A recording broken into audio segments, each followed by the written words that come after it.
Khabib came out and did.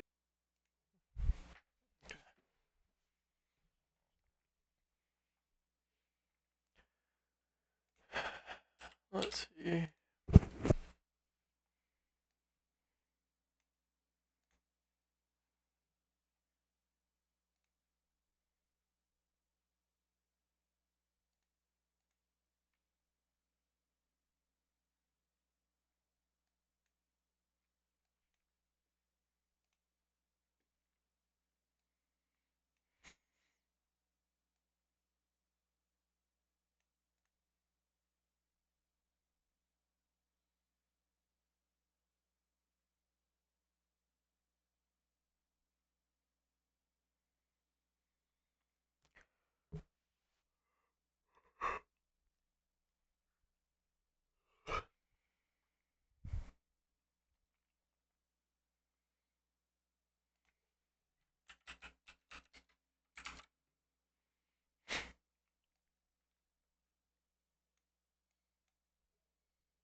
Everything is capping down, bro. Like a lot.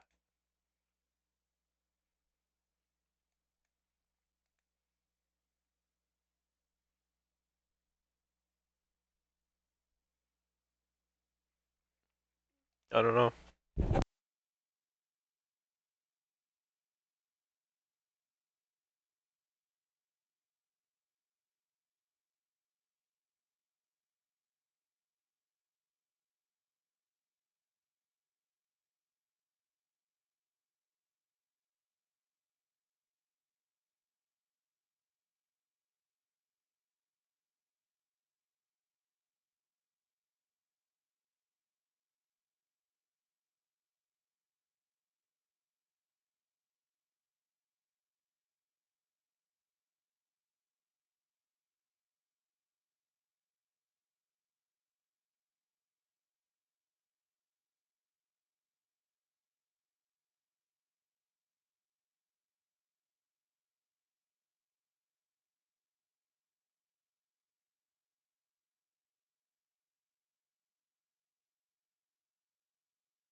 Everything capped down pretty bad.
uh, well, look at Microsoft. Yeah.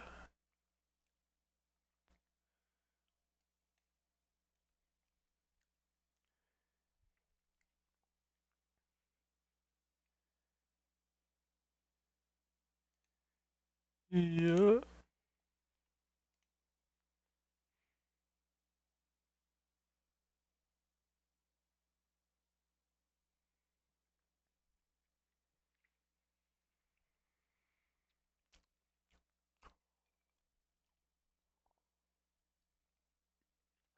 Uh, excuse me.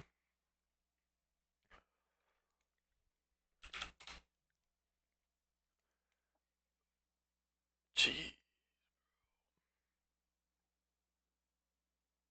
those 25 puts were trading at 50 cents. Now they're at 2,000.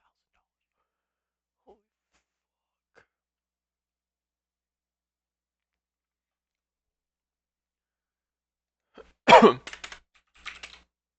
Some people made money.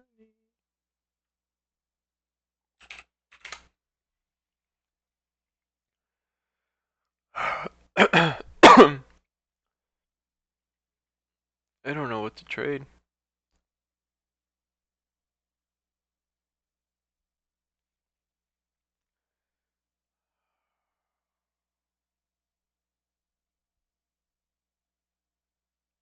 Nvidia and Microsoft are taking off.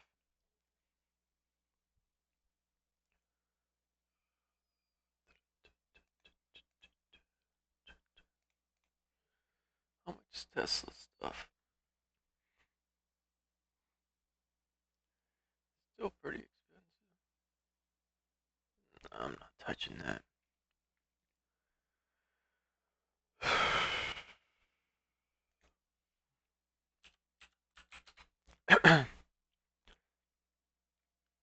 Wow, look at this buy. Just push. Look at some puts on those. See, it probably got rejected. Room to 240.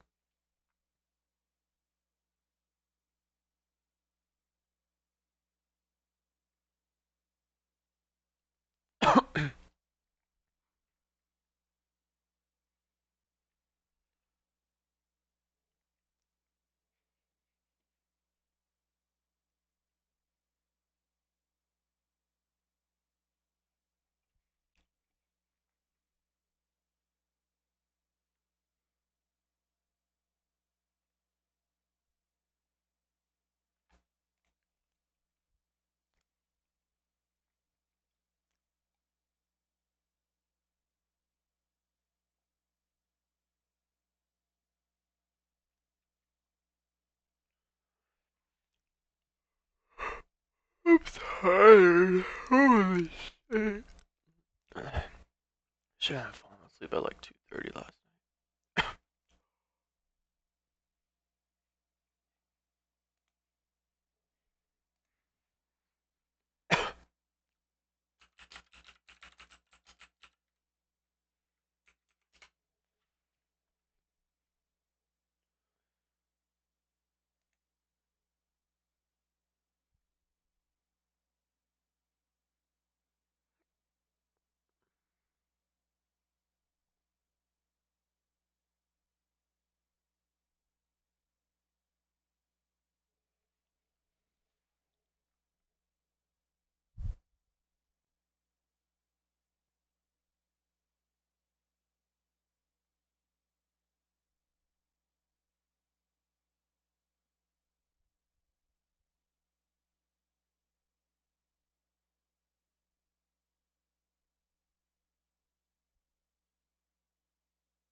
I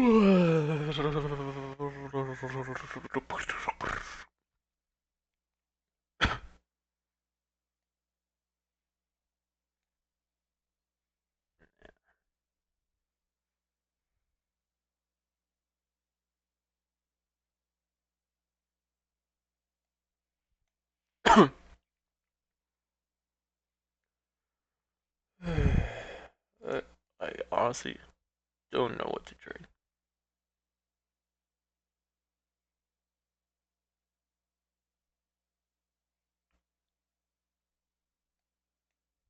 I like beer.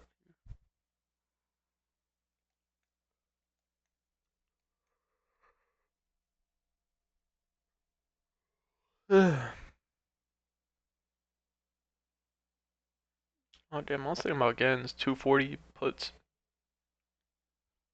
Oh, never mind. I thought they were $2. I was looking at 241s.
Shit.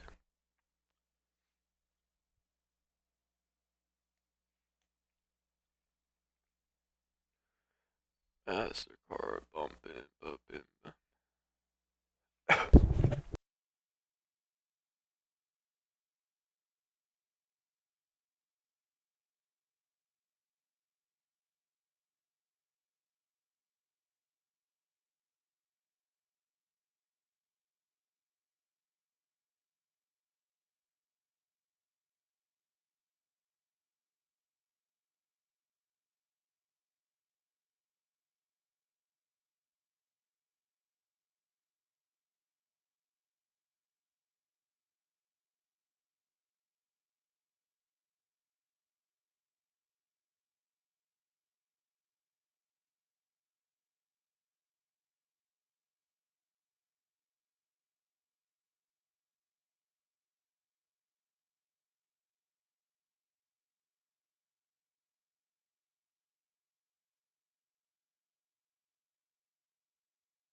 That rejection.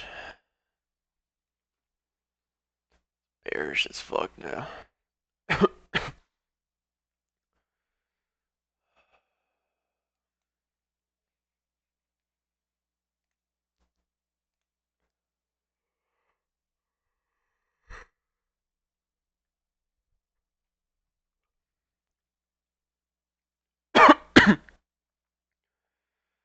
Fuck.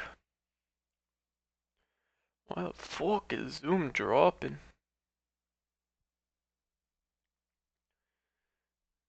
Video dropping.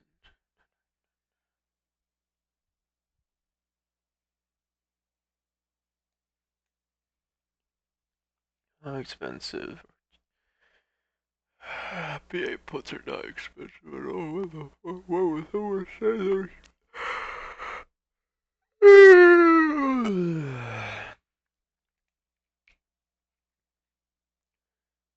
110.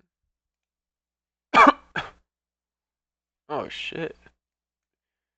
BA. Uh-huh. This can drop. Hold up. 123.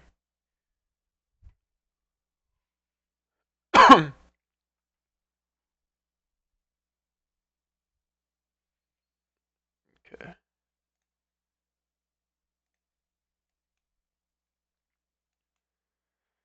I want to get some 110 puts.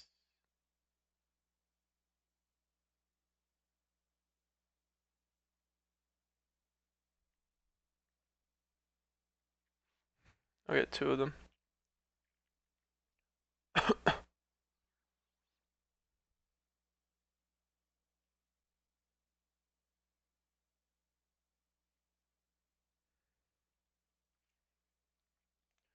I'll get back to that. Damn, Zoom is. What did I say, Zoom? Well, I didn't anticipate to drop that hard. Holy shit. Back to VA. Come on, give me a little bounce.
Damn, dude. I wanted to get some VA.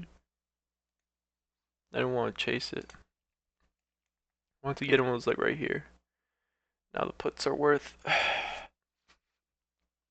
45 cents more. I will got 2 of them. $90. I'll be right back.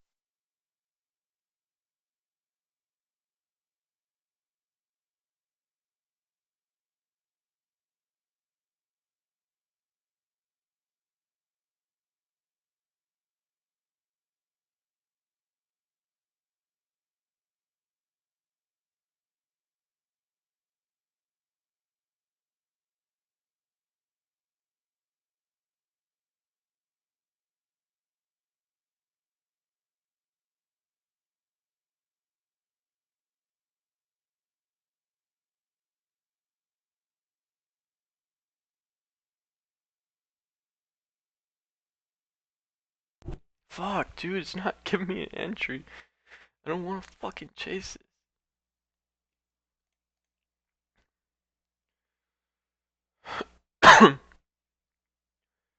What's the bounce?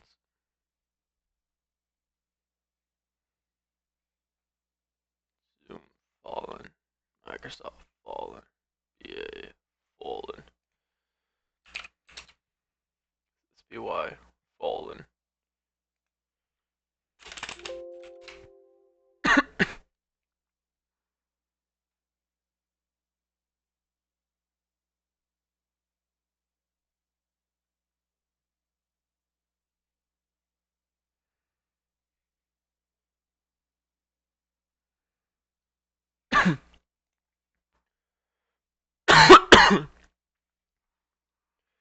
Let's see.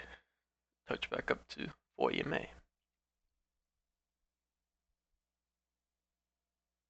Oh shit, 944.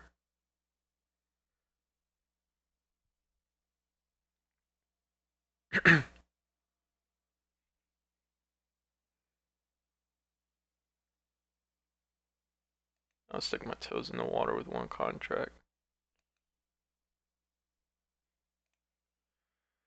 Toes in the water, toes in the water.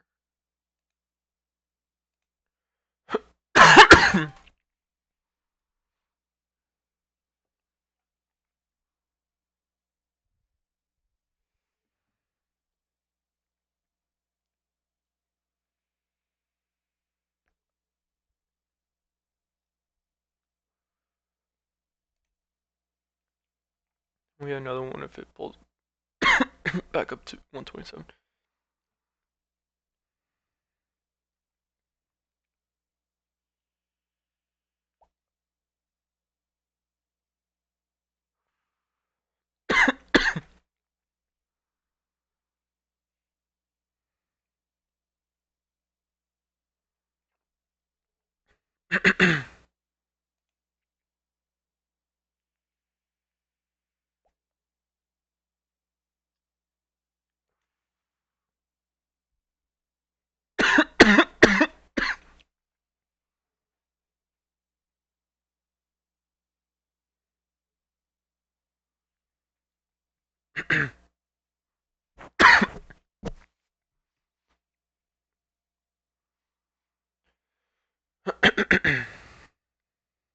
Getting a little overextended.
Looks like Zoom is getting rejected.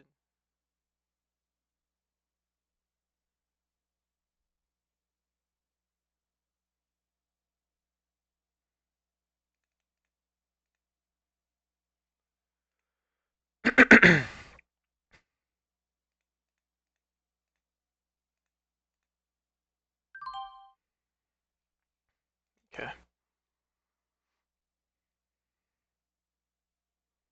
Let's see if this 4 EMA will hold it down.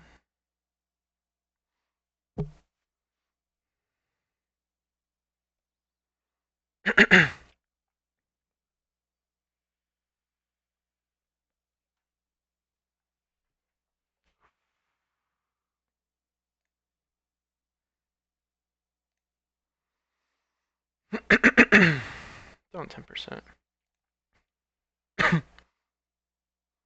Showing the bounces. Pretty bearish.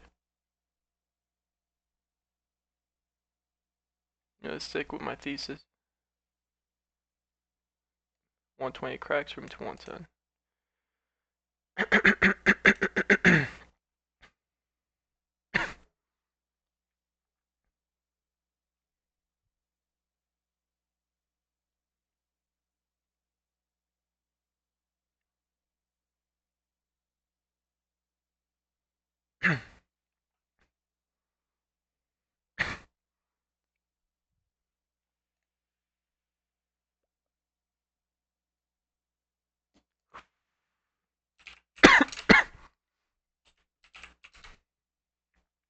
Spy's trying to bounce. It's getting rejected.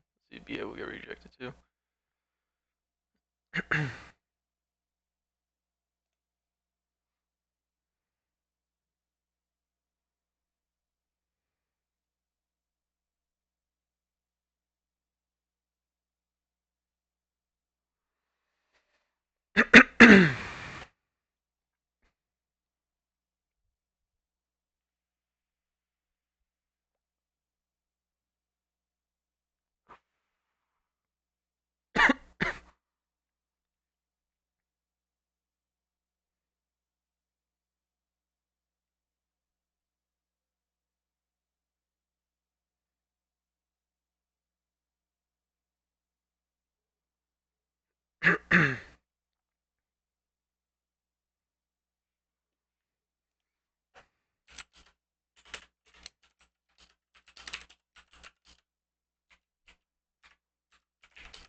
Oh no, it's reclaiming it.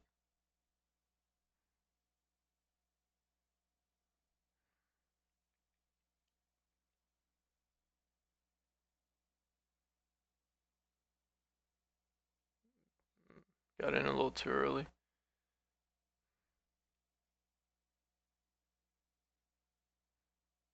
Let's see.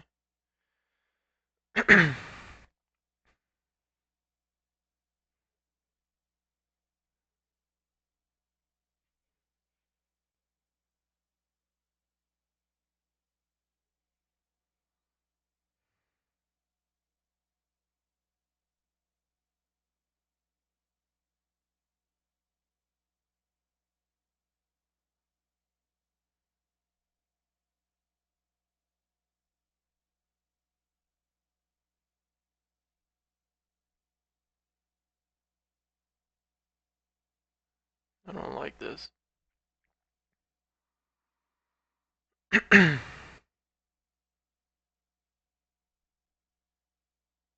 Mike D's joint curl up too.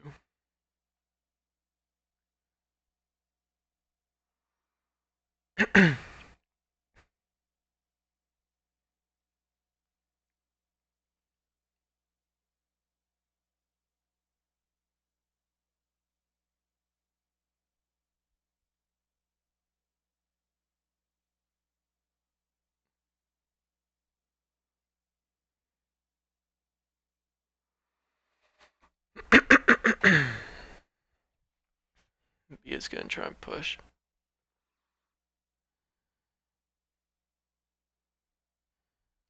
Might have to cut my losses here.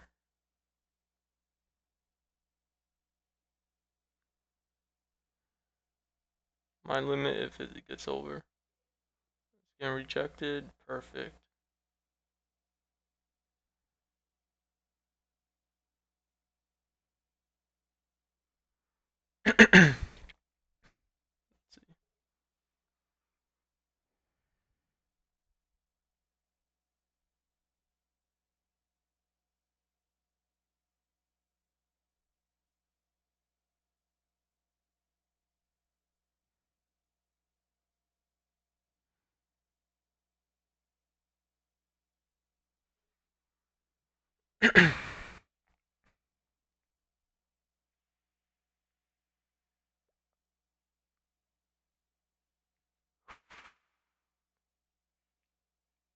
Okay, I'm gonna have to cut it.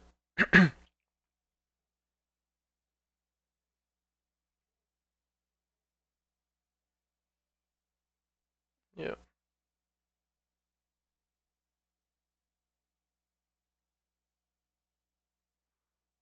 Alright, I'm gonna have to figure out how to get out.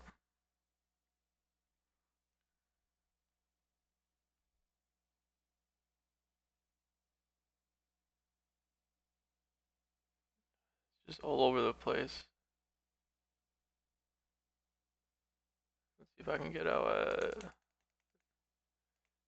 96 cents. Okay. Took a $95 loss on that one. Fuck.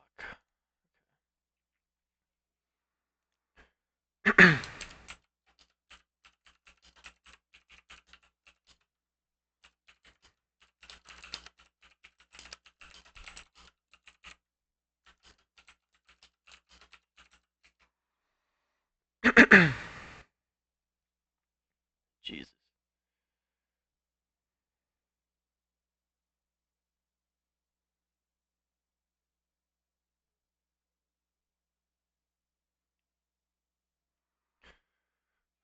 Let me look at the overall market. Market's pushing.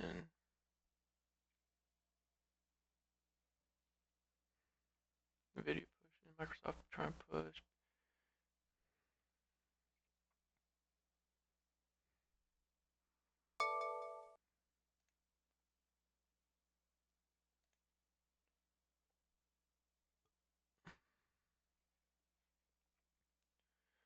Go for the 145s. There's 70 cents.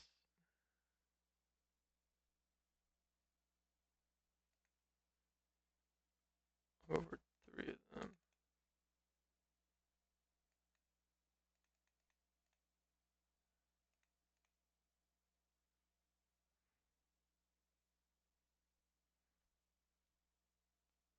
I'm not gonna get filled.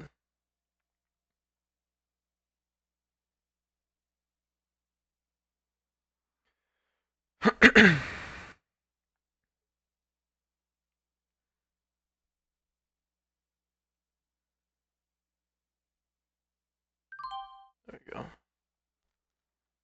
Alright, now let's see if this holds. It should hold, and then make it move higher. Got three of them. Target's 131. Hive day. If that breaks, then resist, then trend line.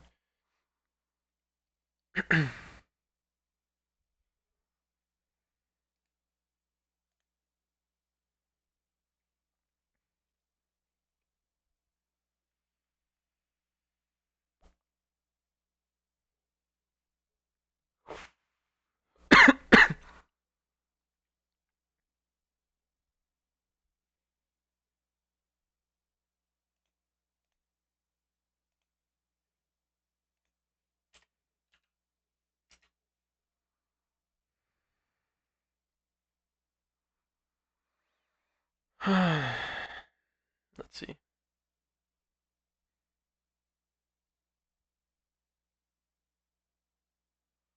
it gets to this target, I'll sell two and then let the last one ride.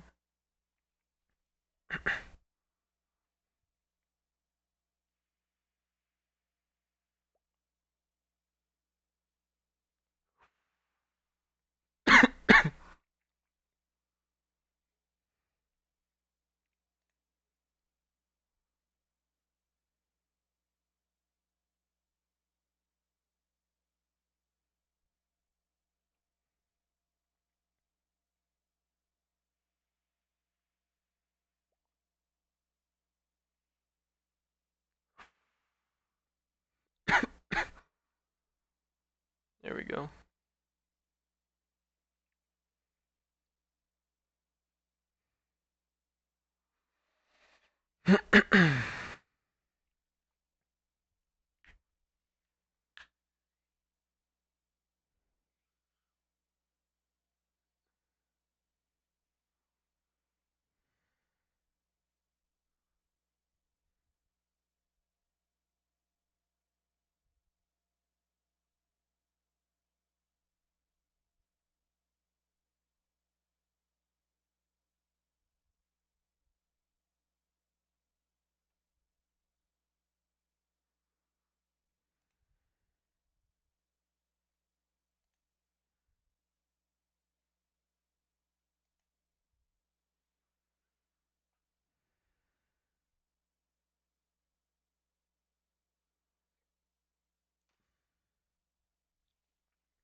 Oh, BA has resistance here.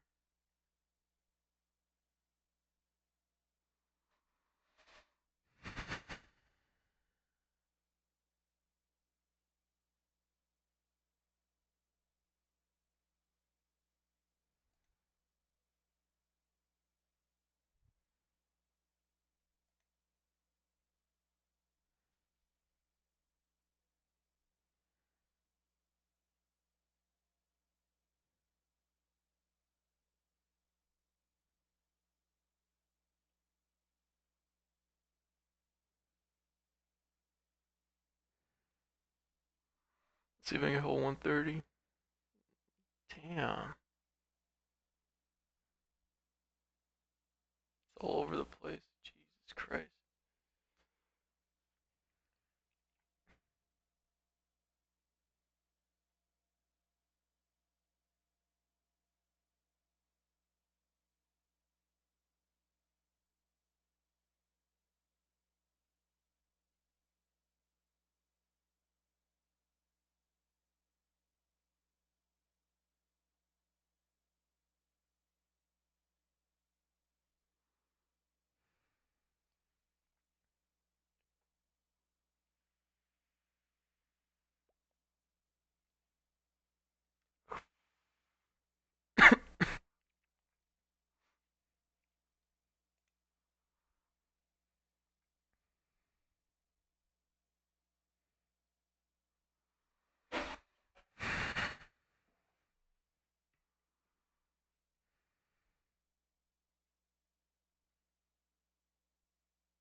Let BA do its thing.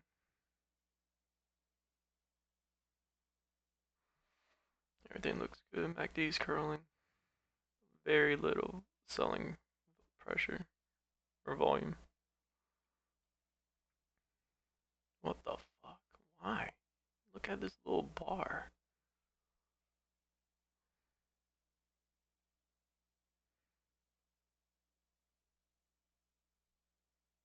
Jesus, what the fuck is happening?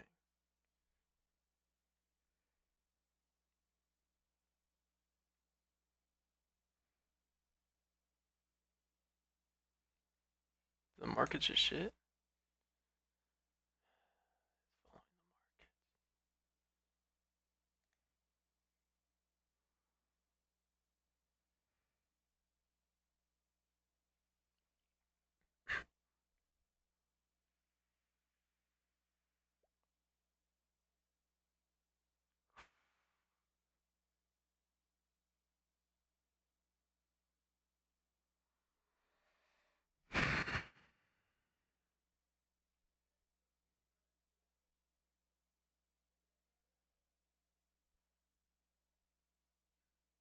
Buyers really want it. Let's go.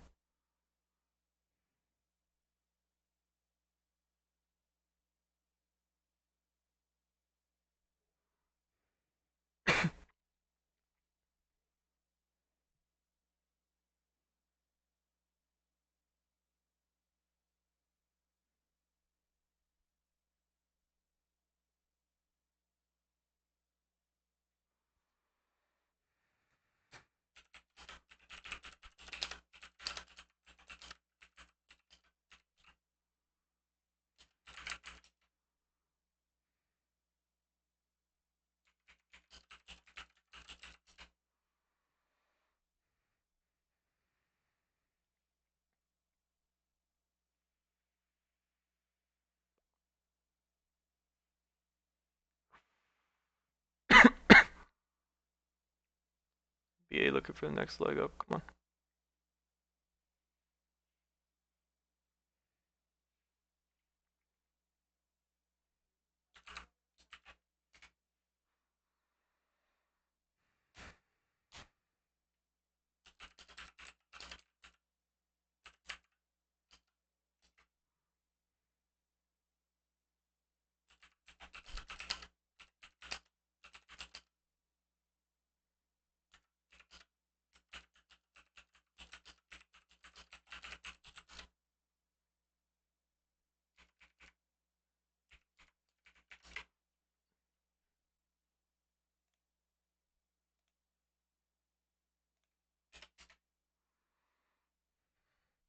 Okay, I guess sell you here. I told myself I was gonna sell two when it popped. Let's see if they can do it again. Fuck. Yes. Okay, sweet.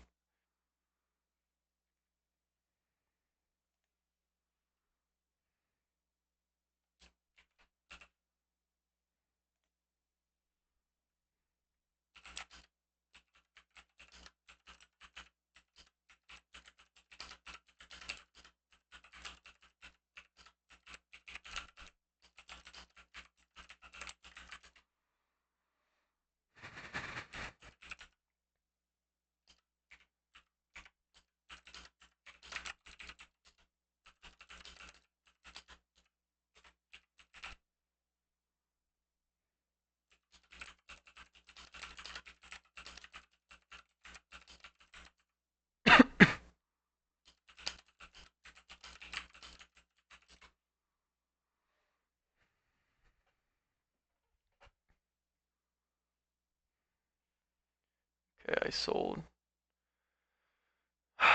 Let's see if I can get over.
Let's see.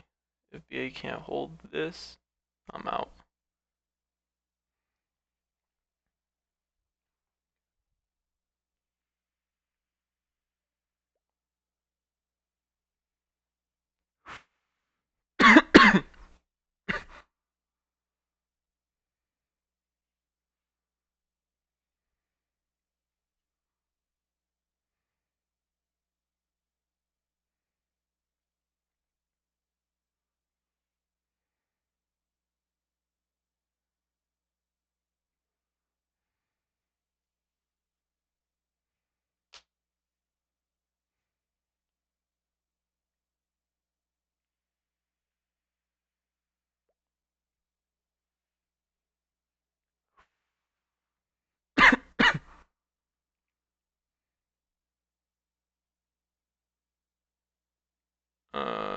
Bug it out. Let's give it some room. It's looking pretty bearish.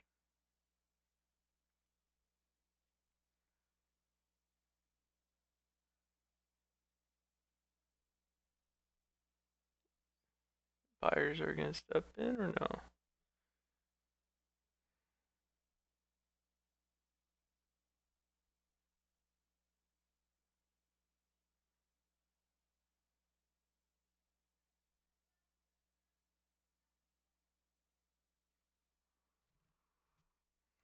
And I'm out. I'm only down $48 in a day now. It's okay.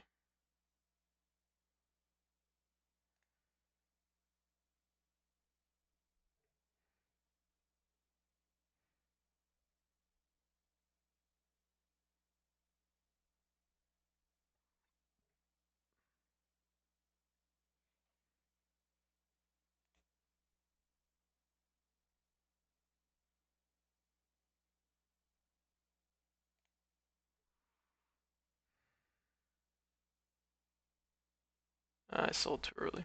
Whatever. I want to protect my capital. Let's see. Next play, what should I do?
Where did I sell my BA at?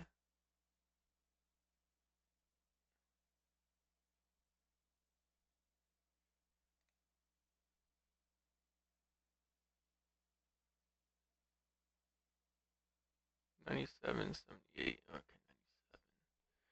Right now it's trading at 80.91.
put options make sense.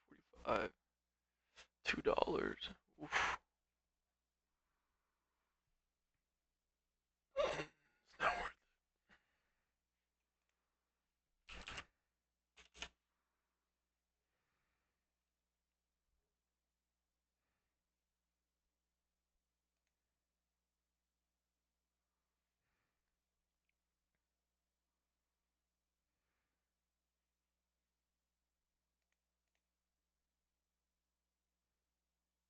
it.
Whoa, the spy.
Everything's pushing now.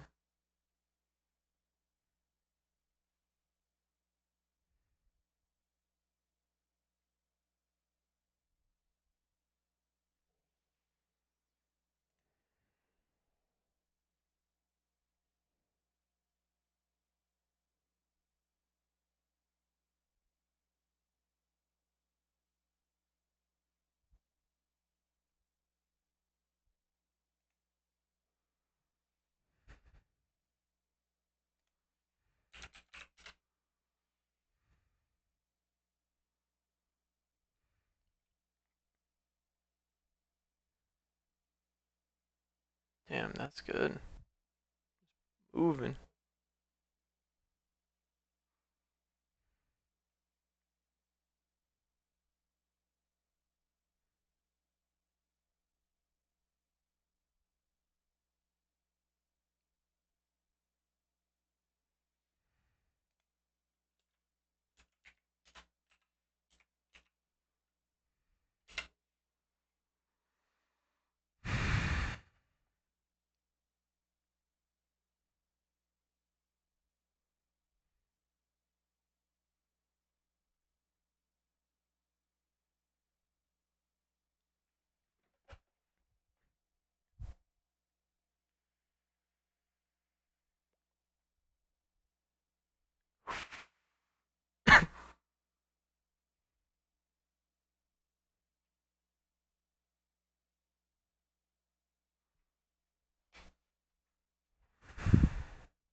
Jeez, the video's really moving now.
Damn, average train is only 55 cents.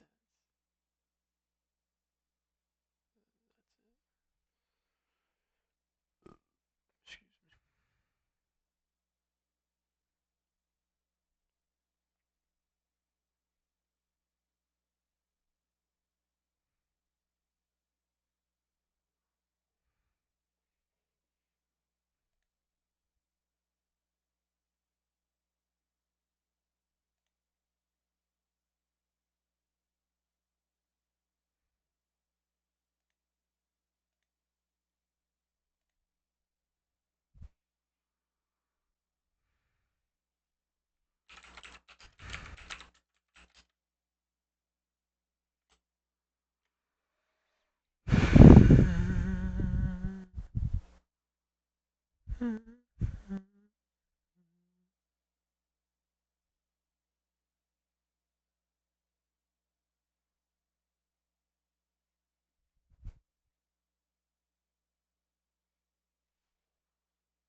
It's not even worth it, man.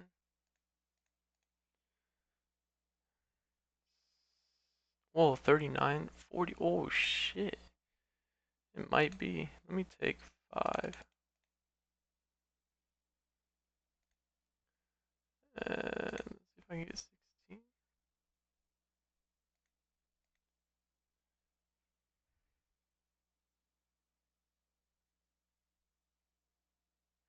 Nope, it's not filling me. Damn, it's moving.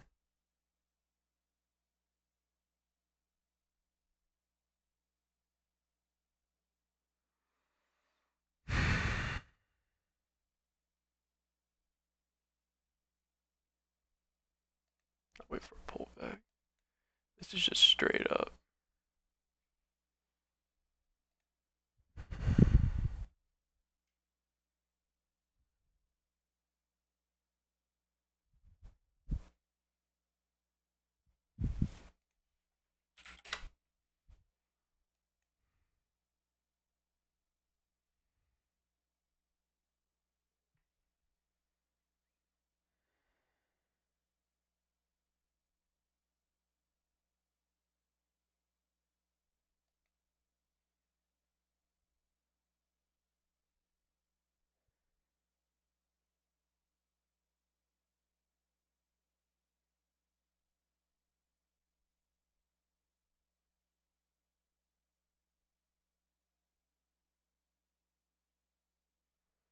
Too late now. Just fill that gap. It's about fill that gap basically. Yeah.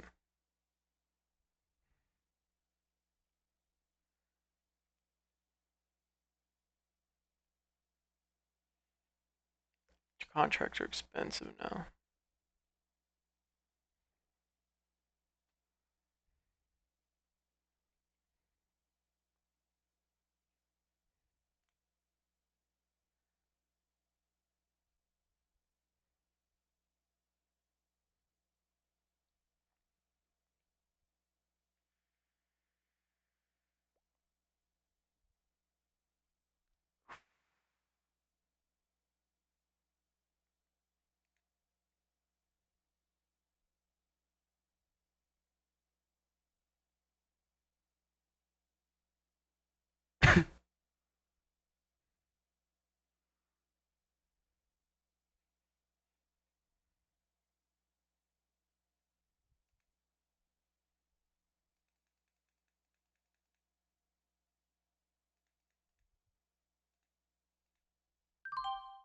Oh shit. Oh, well. I bought 10 contracts. I didn't think I would get filled right away. Fuck. About 10 at 10 cents. Let's see. After, if it can break this next resistance, we're in the 6. Let's see if I can get these in the money.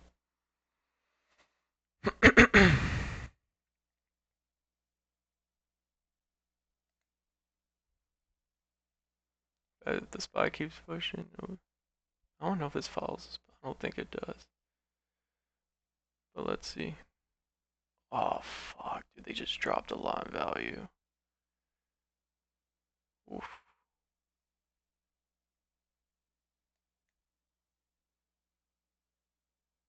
I chased this one. I had no plan.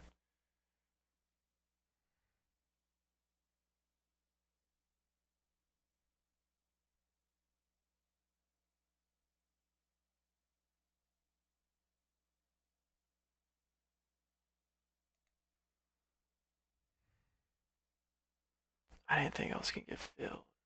Fuck. Okay, I got them joints for like 8 cents now. 7 cents, not 10.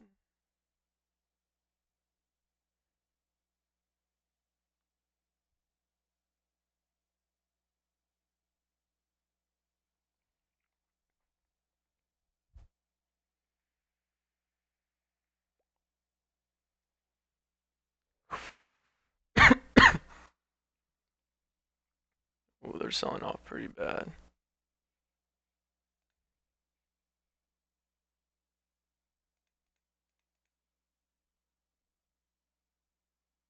Yikes.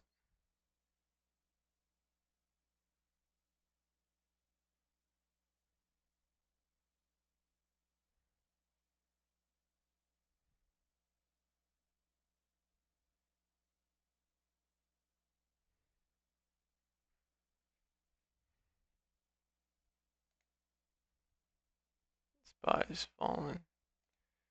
I chased this one pretty big. And it got halted. Fuck me.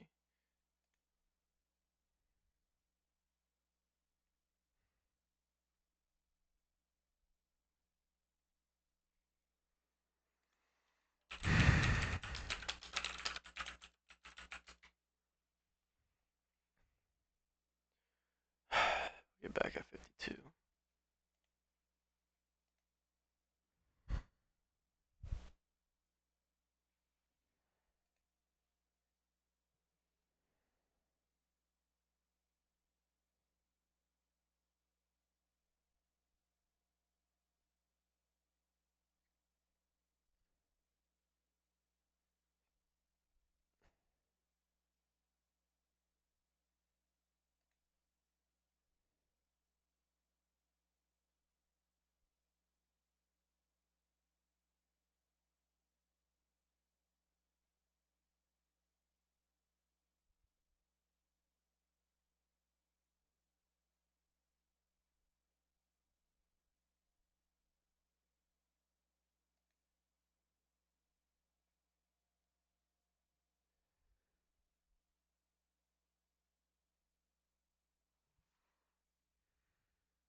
Today I want to talk about how hours are not related to productivity whatsoever. And I also want to talk about how to take advantage of remote work. So the first thing we need to address is hours are not productivity.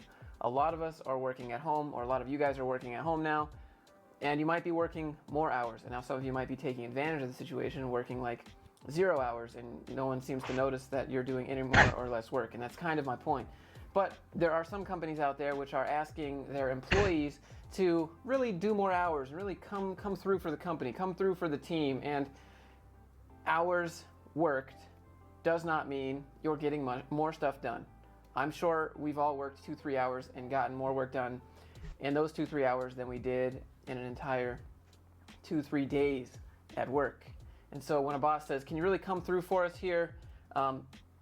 You can go above and beyond by doing your job well within those 40 hours. Above and beyond does not mean that you need to work more hours. So usually if people want to get a raise, they start staying at the office longer and putting in more hours, and that doesn't mean anything. You can be eligible for a raise just by doing your job well within the time, 9 to 5, that they have you at the office. If you go to the CEO and you ask him how many hours he works, he's probably going to say, well, it doesn't really matter, I don't keep track. Because it doesn't matter as long as he's being productive with his business. And especially in knowledge work, which is programming or things where tasks are done up here, you can work kind of whenever and wherever. And being online on Slack or at your computer or not doing anything else but work stuff doesn't mean that you're getting work stuff done. I could be in the shower thinking about how to solve problems, and that technically counts as work. But are you billing those hours? Are you counting those hours as work? No, we're probably not. But you should, right before you go to sleep at night and you're thinking about work and you figure out that problem that you've been struggling with all day, that is work. Anytime you're thinking about work in the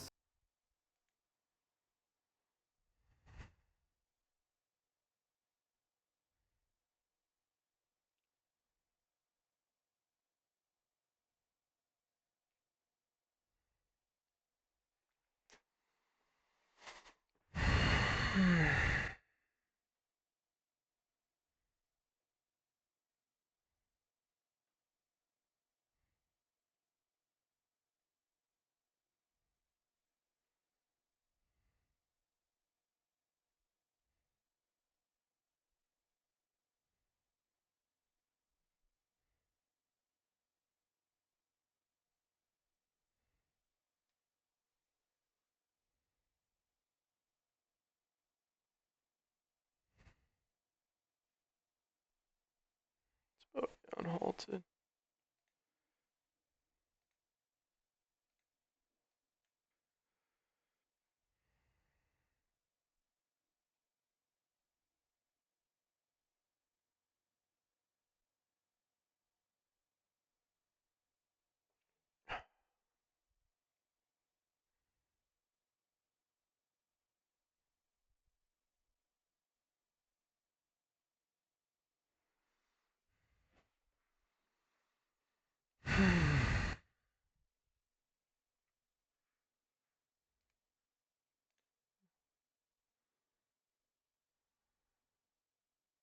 What is it gonna do?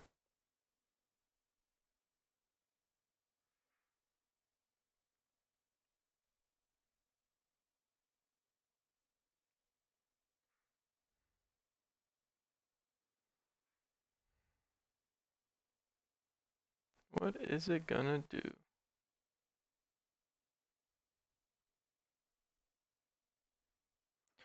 Let's see if it can get its next leg up.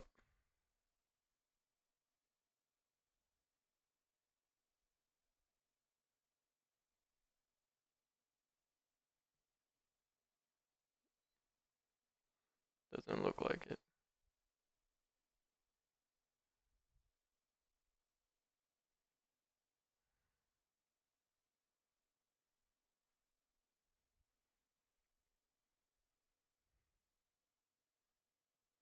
And I'm most likely gonna lose in this one.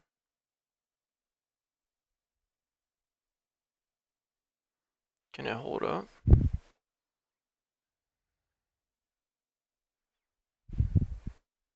Damn the volume on this. Jesus Christ.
Looks like it's trying to make the next leg up.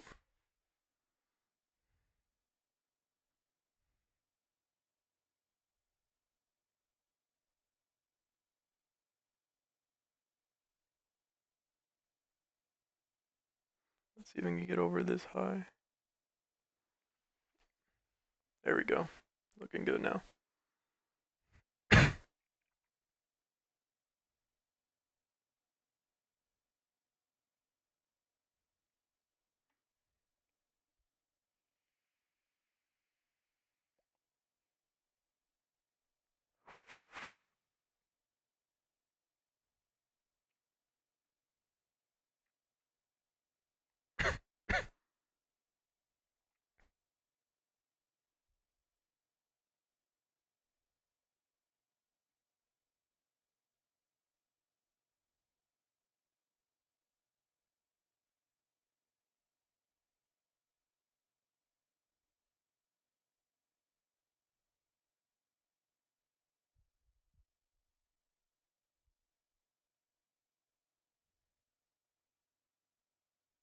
I picked the wrong strike price.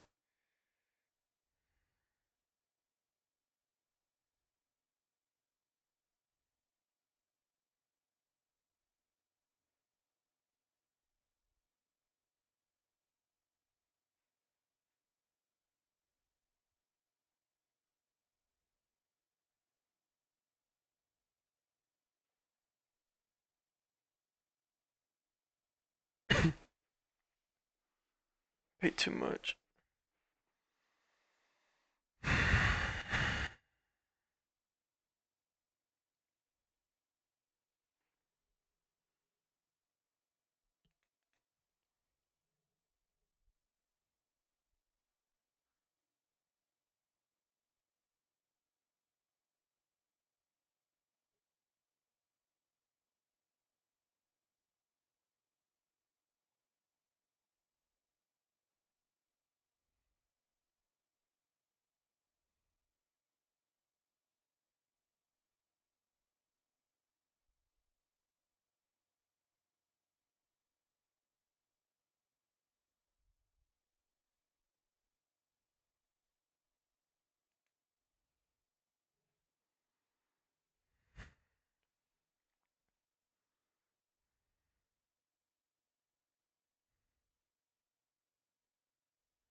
My contracts aren't moving. These are moving. Not yet. It needs to get closer to in the 60s.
and hold this next leg up.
I have to tell.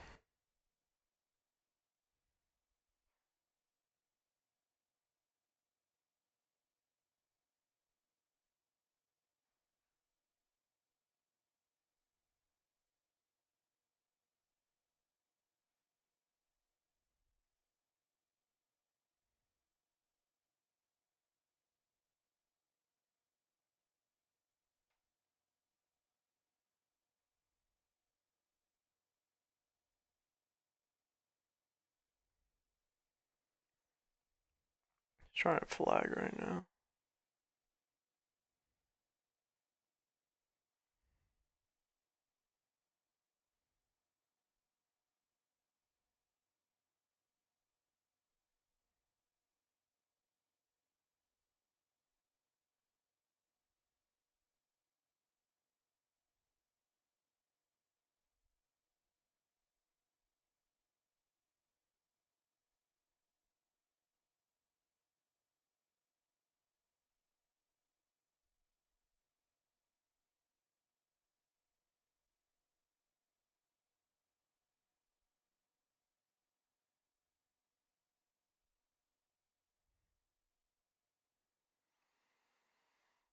It's looking pretty weak.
Okay, my last play I want a short BA. If it bounces.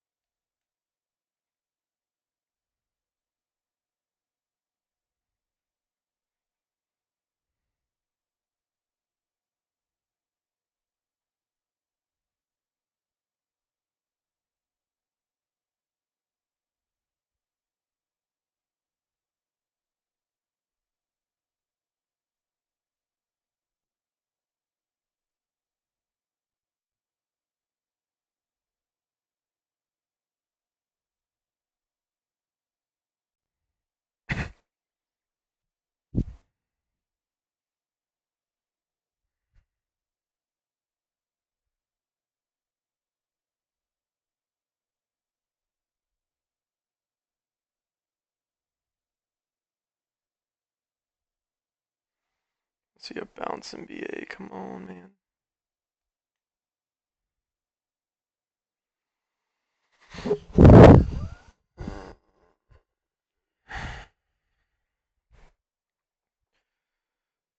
I don't want to chase this red candle.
Well, I don't want to see a bounce back up to 131.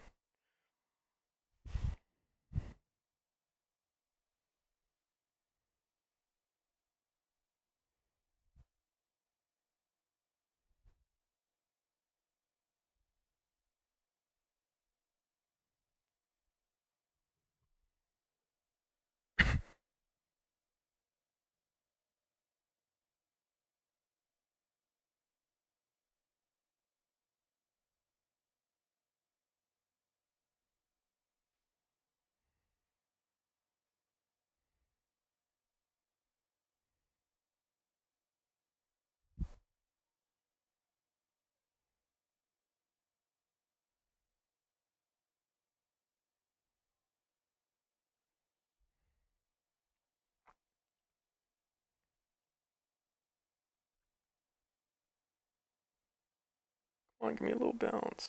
Fuck.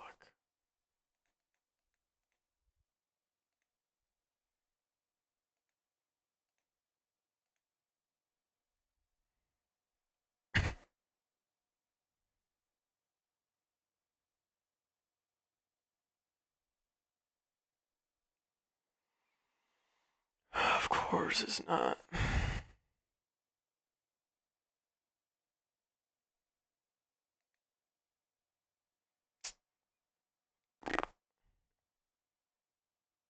Oh shit.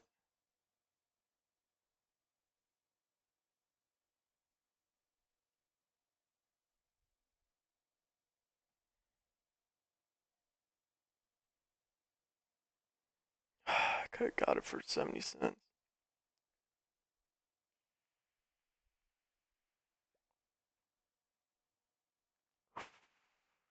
I want to get in for anticipation breaking that and then going lower.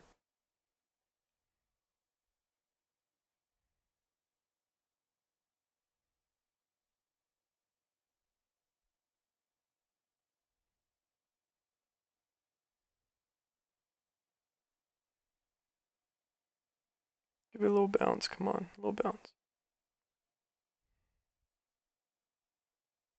There we go.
If I buy it now, I'm gonna buy a resistance. I want to give it wiggle room.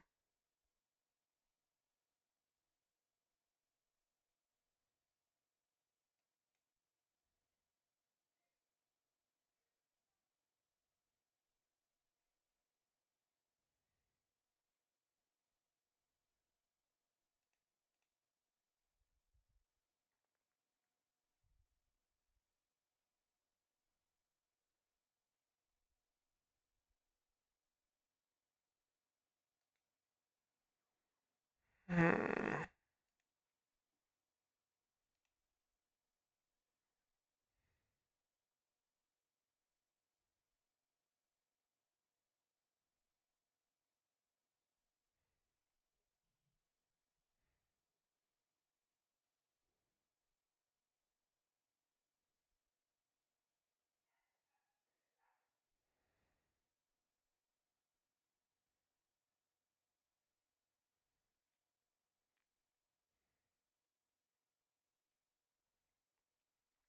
It's gonna move. It's gonna crack. Yeah, look at it. 128 now.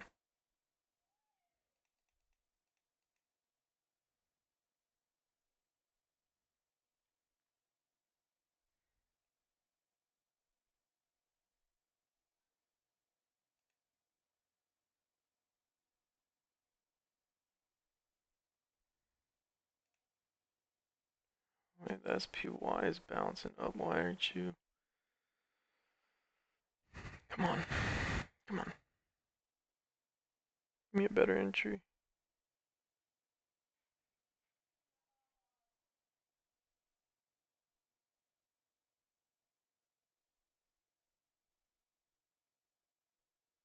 Come on, BA. Give me a better entry. Give me a better entry. More, more, more, more, more.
It's gonna fail resistance. Gonna crack support. Let's see.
If the SPY fails here, is really gonna give it BA some room to go down.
There we go.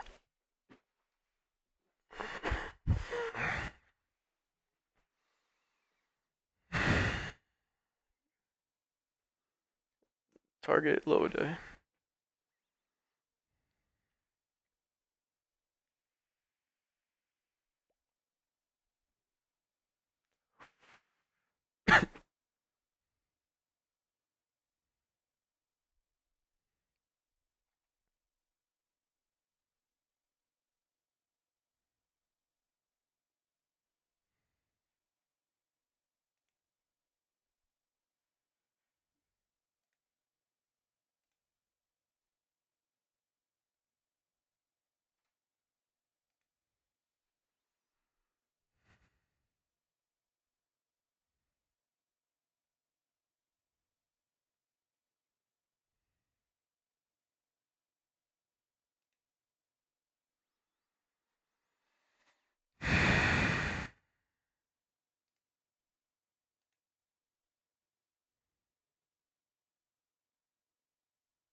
There we go.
If it can crack this.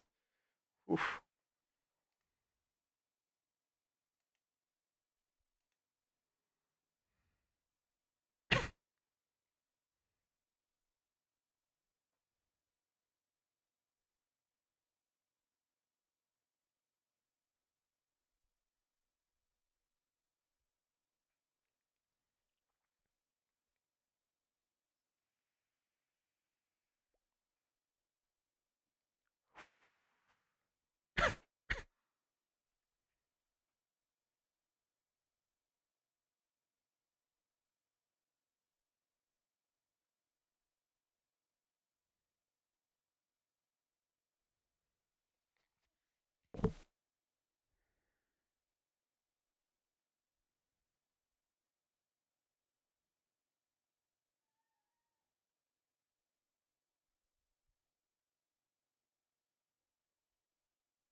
There's been much talk over the last few years about homegrown Chinese x86 processors made by companies other than AMD and Intel, the latter of whom owns the x86 license.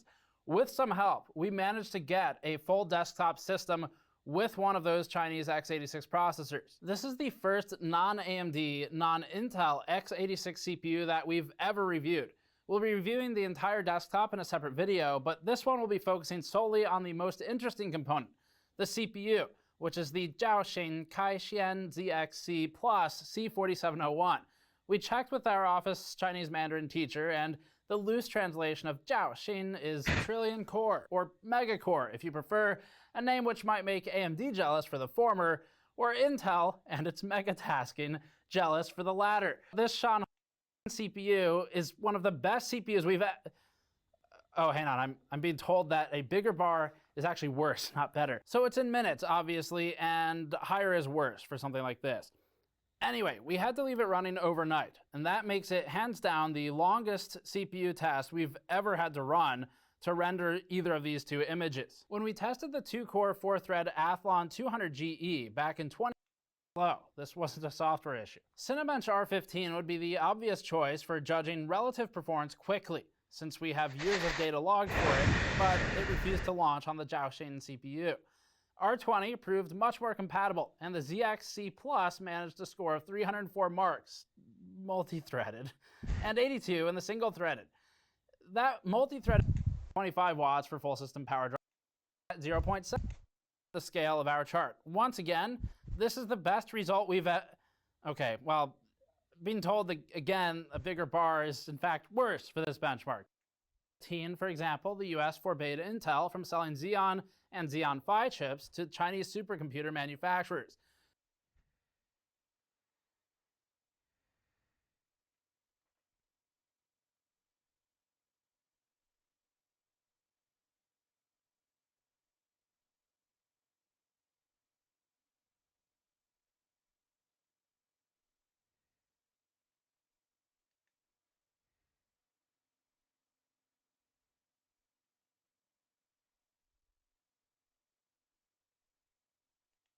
What's up, guys? Now there's a void with all the major sports on hold, and specifically there's a competitive void to fill, and MyBookie recognizes that with many of the heated debates.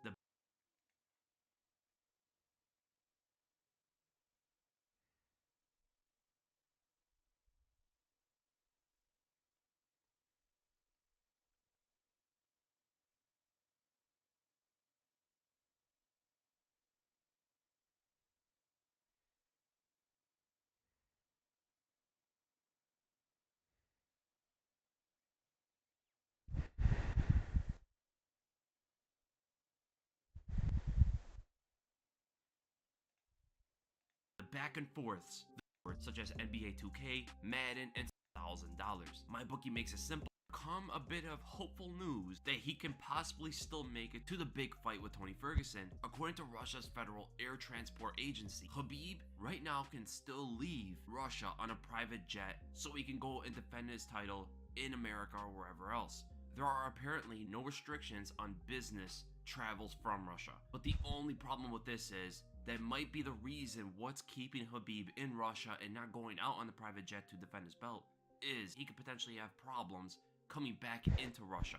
There are restrictions for preventing the coronavirus for people coming back into Russia, so they can possibly leave, but they can't really come back. And we don't know for how long, and that could be pretty hard, you know, even though we want this fight very badly. Khabib probably wants this fight. Tony Ferguson for sure wants this fight. Khabib, as a father and as a family man, probably has an issue with this, right? Does he actually want to leave, defend his belt, and maybe not come back for months? We don't even know how long. And that is what I think is holding Khabib in Russia, making his decision on probably not fighting this time and waiting it out until the end of the year. Now, with all that said, there is a possibility of the fight happening. But if it doesn't, and Khabib decides to stay in Russia, or something new passes up that is not going to allow Khabib to travel, it looks like he can travel now, but if he waits too long, possibly there could be some new restriction that doesn't allow him to leave Russia. And if any of those things happen and Tony Ferguson has to fight someone else, whether it be Justin Gaethje, which is looked at right now, Conor McGregor, Dustin Poirier, Tyron Woodley, welterweight fights, Kamaru Usman, or Maslow, whoever it is, I don't think Tony Ferguson should take the fight outside of just getting money, getting paid during the coronavirus situation, because he's most likely not going to be able to fight anytime soon, and he only fought once last year. But for Tony Ferguson's legacy and changing his placement in the lightweight division, taking any other fight besides Khabib does nothing for him because him and Khabib are nearly equal in status when it comes to the lightweight division. Yes, Khabib is champion, but Tony Ferguson is still looked as a champion of the division that has not lost his belt. Him and Khabib are looked as equals in this division. And if he goes and beats the next contender, it doesn't change anything. Even if it is Justin Gaethje or Conor McGregor, it's a good win under his belt. It's another good contender he has beaten, and he gets paid a considerable amount of money most likely, but it doesn't change anything for him when it comes to where he's at. If anything, it will look to Tony Ferguson as a title defense or something like that because he is pretty upset that Khabib is not fighting when he looks at the competitive nature of it. And because of that, he will most likely look at it as, I am the champion, I am defending my belt, that's how I see it. He should be stripped, I should be the undisputed champion for sure, just to create legitimacy of it, and I'm defending my belt. Now, I do not think the UFC is going to strip Khabib for many reasons, but with Tony Ferguson fighting someone else, he has nothing really to gain from it outside of just the financial part of it. And that could be the lone reason why Tony might go out and still fight because it seems like he's still interested in fighting. So my opinion on all of it is, I want to still see a fight. If Tony Ferguson's fighting, I'm always going to tune in. It is going to be a bit of a bummer that he's not going to be fighting Khabib. So there's going to be this aura around this whole thing while Tony Ferguson's fighting. And him versus Justin Gaethje is a fight I never want to miss. But the level of excitement will absolutely decrease of what it would have been if none of this actually happened. But it looks like Tony's going to still fight. Credit to him. I'm still happy for it. I'm still excited to watch a fight. He's gonna get paid, and how can you blame the man for doing that? He should get paid, especially if it's Conor McGregor. Let's say Conor shows up, he wants to fight. The amount of pay Tony's gonna get from that is gonna cover him for like 10 coronavirus seasons, you know? How can you blame the guy? He's probably gonna get a lot of money no matter who he's gonna be fighting. He's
copies of the covers to Crip for him to sign with the low register. I'm curious if we'll go up to the high register because you know Lil Uzi likes to really sing up there, sing higher. But he said something about tentacle. What did he say? I'm incredible, yeah, I'm her number one. I got her kitty, she looking real pretty. I give her my tentacle. Got 2 Bugattis driving around the city, can't tell them apart while I make them identical. Then a little Uzi playing with it, hearts on my name on the chest. They all say that's a spectacle. Whoa. And I know your bitch is flexible. Let's around me like this is incredible. I'm a dead for my bitch. Let me see how you fit in my schedule. Okay, there it is. There it is right there. There's the high pitch Lil Uzi impression. All right, this beat's actually cool too. There's a song that Lil Uzi put out right before his album dropped, and the beat was so nah, bro. All right, this is starting off cool. I think Lil Uzi's a good choice. You know, he just put out an album that's kind of hot right now, so this is cool to rope people in. Baby Pluto, I'm so unprofessional. Check my bank account, I got these zeros or commas. I ain't got no one for no decimals.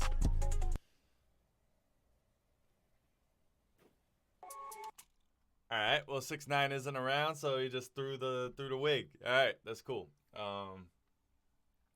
It makes sense. When I'm with a man, damn, she can get peaked. Better watch out the window. Everything man do, we raising the bar. Got these youths playing limbo. Got more chillin' for a waste, man. I've been what's poppin' like Jimbo. Paintings in a limo. Packs in a loud cake, is trying to tiptoe. Here's the thing about Quadeca that makes this British Drake kind of interesting here. I don't know who says British anymore, but you know, from England, London, whatever, English, and you says like when he says thank in here, it's just like Drake's song. I complain what's inside my brain is a knife that'll slice the vein that decides if I live my life in pain. What a price to pay for the ice and chain, for this lies and shame. That's what I've been feeling. I don't want to talk to you. I gotta take it for healing, and I want you to be quiet. You're the only one speaking, and I feel like yeah. I'm defeated. I'm feeling like that. Why don't we take some time? You hear those big, like right on the downbeat, the quiet, and then like I had all the reverb in the background, like, but it's stacked vocals. Basically, the words at the end of the phrases make a big impact. That's NF in a nutshell right there. You see he's wearing all black too, obviously, and the beat is very orchestral with the strings and dramatic movie trailer soundingness. So this is nailing it. And even his pronunciation of the words have changed. He's saying his words completely and clearly, just like NF does. He might even have been more conscious of being closer to the mic, or maybe he just compressed his vocals a little bit differently. But regardless, he's pretty much got this in the bag right now. Oh, you wanna stay? That's fine. I don't have an option that can make you go away this time. Okay, I'll just let you in. You never knock, still let you in. Now I can't get you out and you getting loud. Do you know where the hell I've been? Just figure it out. Figure it out. Quiet, quiet. Pulling the trigger right now. Gotta figure this out. That was like an NF hook right there. I can feel that right there.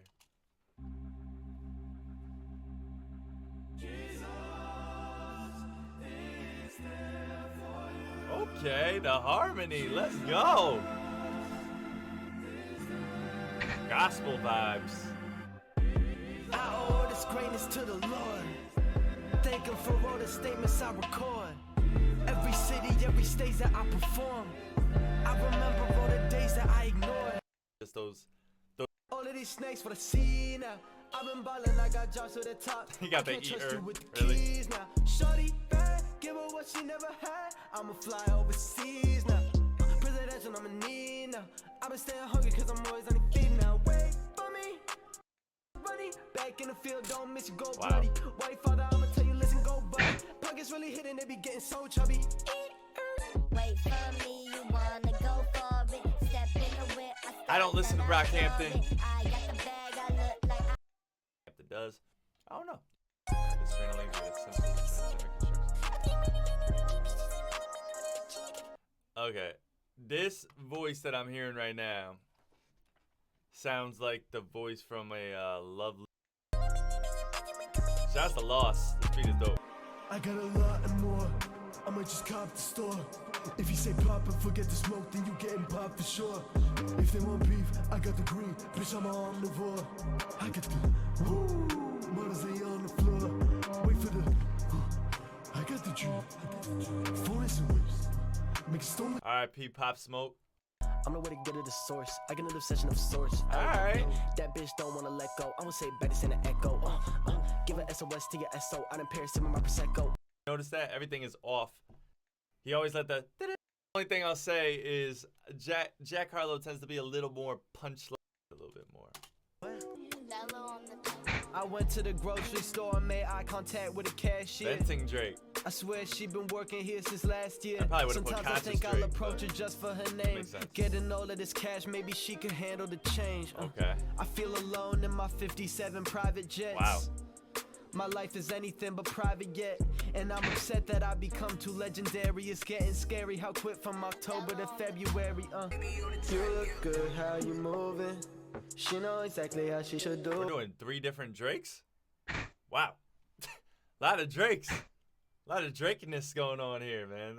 This does sound like some dancehall Drake, though. It. Put the top down, we cruising. You look like my cougar bitch named Susan. We could really go on for a long while. We could hold it strong for a long mile. These I melodies, wanna he's nailing them, reconcile man. with Like, you. this sounds like Keep something on he would saying sing. never mind to you. No, no, no, no, no, no, no, no, no, no. Yup. And I was just watching a video the other day about Drake's melody strategies, how he writes his melodies, and he always descends at the end of his phrases, and that's what he did. He went no no no no no no no. He didn't go no no no no no no no. Like he could have went up, but yeah, Drake's way of doing it is going downward. So nice work. Alright. They so toxic in the hair look like rainbow. Vomit, and they know when they post the same clothes, the game goes and say so. Stop it, but I'm back to fighting me is black and white, but I ain't no logic. Kill a rapper with a slip of a tongue, lift of a lung. How do I remain so cautious? I don't know. It's time to go to Idaho and find out how to ride it. So I tell me do a pull, I'm really vibing. That's what kind of show I didn't read the city, but it sounded though. I live a rapper up and that's just like I'm though. You sound really happy, they don't want the older minders know. I'm getting to the top and I'ma hit him with the audio. So I made a couple million, I did it with the audio. I got another bitch, I really did it, so I gotta go. Okay, that was like a Godzilla type thing there with the Eminem. I feel it. That was straight. That was cool. New Earl Sweatshirt. Yo, is Earl Sweatshirt like getting like a second win right now? Like in his career? Like I know with Odd Future times, like he was really starting to pop off a little bit, at least in the underground scene. But if you're gonna mention him here, he must be doing big things right now, and I'm just not noticing it. Retrace my fucking steps, I think I need some time. My seat recline, reaching on my knees to seek divine and realize my mind got an all-seeing eye patch on my forehead. More bread, more than what you got on your end. But more importantly, I feel remorse to the 4th degree, and it courses through me. When it rains, it pours. SpongeBob, I'm absorbing his heat, but he don't feel the same torment as me. And It's saying SpongeBob don't feel the same torment as me. That's funny. if we were to share a pizza, you wouldn't get the same proportion as me, proportionately. Okay. Where's Quad? Psych! I know I've been gone for a while. It's been like 3 or 4 months since I've released any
Ah, jeez. Reject.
Coverage of the longest and worst staycation of all time. I'm Jimmy Kimmel, coming to you tonight from my house again. This is our second night doing a real show with real cameras, and we got a lot of comments on YouTube that insisted I'm standing in front of a green screen, which I am not. And why would I be? Why would I set up a green screen in my house to make it look like I'm in my house? And trust me, if I did, there'd be a tiger in this house. Let me actually, if you want proof I'm not in front of a green screen, I'll give you proof. Here we go.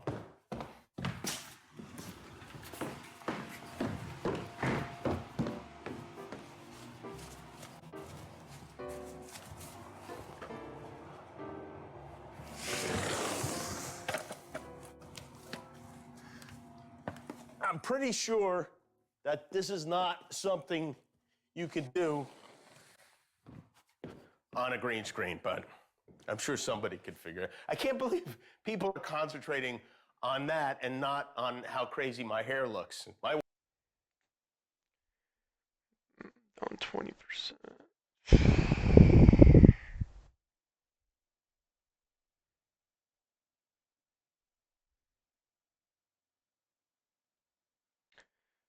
It's going higher, but it's gonna reject it.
My wife had to help me tame it today.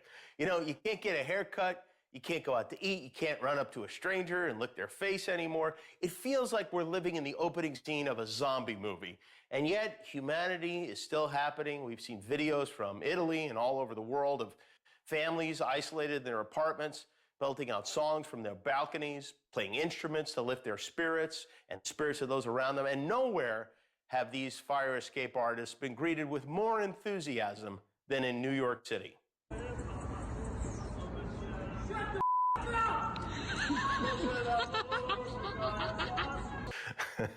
And that was Mayor de Blasio. New York is the best. They're having a very tough time. Sadly, the death toll in New York City is over 900 now. The governor is asking doctors and nurses from other states to come and help. Last night, this is how they lit up the Empire State Building to honor emergency workers and represent the heartbeat of America, and also to scare the hell out of everyone. Pull over, the Empire State Building is flashing its lights. Here in LA, the mood is a bit less grim, partly thanks to a delightful elf named Jack.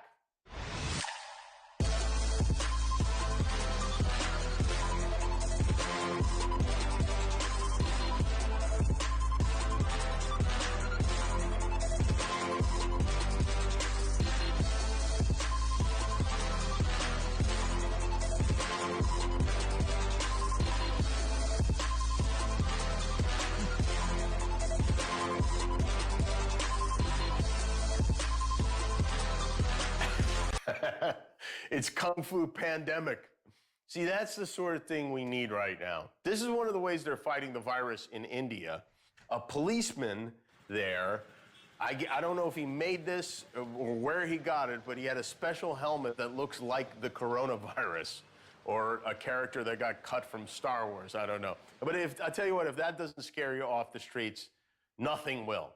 Some business owners, sadly, have been trying to cash in on the demand for masks.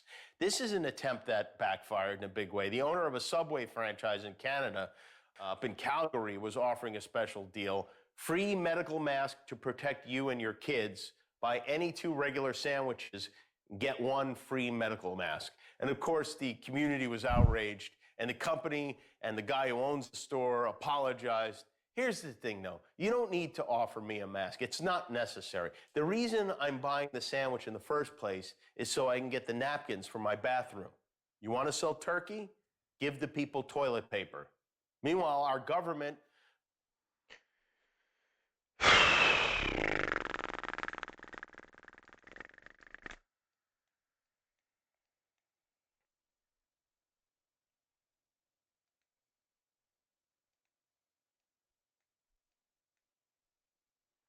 Just trying to fucking bounce, man.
maybe doing an about the face, the Center for Disease Control is discussing whether or not to recommend that we all wear masks in public, which would mean that after all this time, turns out Michael Jackson had the right idea. I mean, if he was alive today, he would be alive today. I'm okay with this. To be honest, there's something kind of fun about wearing a mask to the store. You're like a superhero whose only power is to buy up all the SpaghettiOs. And while the CDC figures out what we should do, the president doesn't sound so sure about this mask plan. I saw his suggestion on that, so we'll take a look at it. For a period of time, not forever. I mean, you know, we want our country back. We're not going to be wearing masks forever, but it could be for a short period of time. Right. He can't wear a mask. It would totally mess up the bronzer on his face. And not only isn't Trump enthusiastic about masks, after all this talk about being careful about washing your hands, avoiding saliva, droplets, et cetera, he still does a lot of touching of the White House community microphone. Thank you. So we are in the midst of something. Yesterday I announced that we would be, I have to say what you're doing, because it's been, you look at Louisiana, and for a long time it was just, I hope it doesn't happen. I'd like to ask Seema to come up and say a few words. Great job. Thank you, Steve. But he's a friend of mine, and I do appreciate it. Thank you, Mike. Scott, thank you. We just witnessed a battle between ignorance and germophobia got knocked out cold. Trump also had strong words for his least favorite reporter, Jim Acosta of CNN. What do you say to Americans who are upset with you over the way you downplayed this crisis over the last couple of months? We have it very much under control in this country. We're doing a great job with it. It will go away. It will go away, and we're going to have a great victory. And it's people like you and CNN that say things like that, it's why people just don't want to listen to CNN anymore. You could ask a normal question. The statements I made are, I want to keep the country calm. I don't want panic in the country. I could cause panic much better than even you. I would make you look like a minor league player. That's great. That was our president boasting about his ability to terrify us. Don't worry, we know you're really good at that, okay? You don't have to brag. This kind of tells you all you need to know about how things are going at the White House. Trump showed off the new COVID-19 testing machine, and he had it upside down. This is the 61 Divock. COVID-19. It's also the way he's going to present his economic charts from here on. Look at this, straight up. This is inspiring too. If ever there was a living testament to believing in yourself, it is this president who somehow, even in the middle of a devastating public health crisis, still manages to find time to pay tribute to himself. We have done an incredible job. We are doing a great job. I think for the most part, they were saying thank you for doing a great job. We're doing an awfully good job. Myself and the administration are doing a good job. Great job. Speaking of great jobs, today was the first day of work for Donald Trump's new chief of staff, Mark Meadows, which, can you think of any worse? The media, a lot of reporters are working from home now, which can be difficult, especially when your dad's around. Technology kills viruses in just one. What did you do, Mom? Dad, holy crap. That could have been a lot worse. A lot worse. You could put a sex toy in an Amazon box and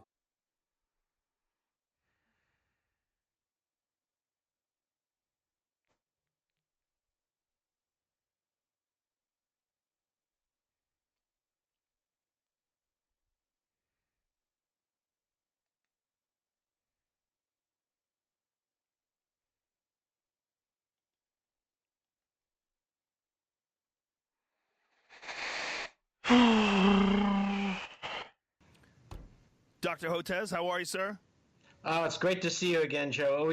I feel a lot better seeing you now. I feel a lot better seeing you, too, especially with the bow tie, as we talked about before, your signature touch.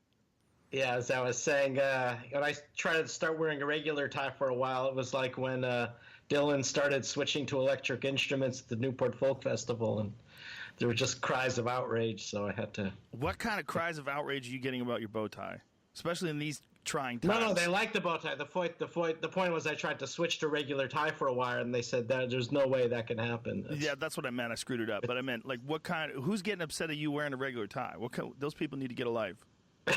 I think it was meant in a good-natured way. I'm sure. Yeah. So we don't do very many of these Skype ones, but because they're odd. So let's. I don't know if you've done too many of these. Sometimes people talk over each other. It's very strange. Yeah, I guess it's the epidemic, right? Otherwise, I'd be on a plane and come to see you in L.A. and yeah, we'll do that again sometime. Yeah. So let's get going. So taking it from the top, let's discuss. Give us your take on how we got here, because this is it's been very strange. Obviously, the president completely miscalculated what was going to happen, and the way he was explaining it to the news, he was kind of saying that it was just a few cases and they'll be gone. And now, obviously, New York City shut down. The entire country is separated from each other. Everybody is isolating at home. Give us your take on how we got here. Well, the truth is, we knew this was coming.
Hmm.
Why are the markets going up?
Okay, this is interesting.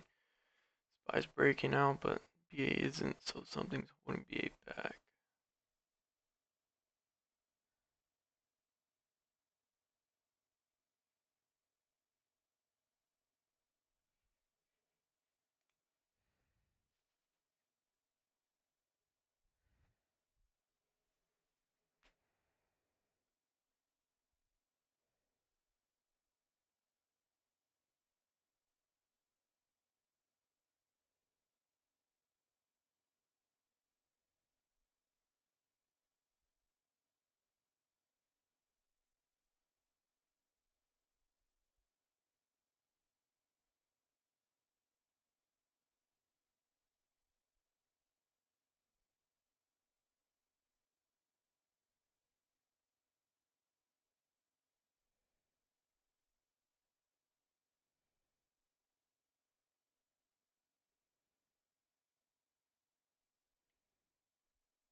Or something like it. We had a heads up, and even a heads up before last year, because this is now our third major coronavirus disaster of the 21st century. We had what's called SARS, severe acute respiratory syndrome, in 2003. That started in China and caused a terrible epidemic in Toronto. It actually took the Rolling Stones to do a concert to bring the economy back to Toronto in 2003.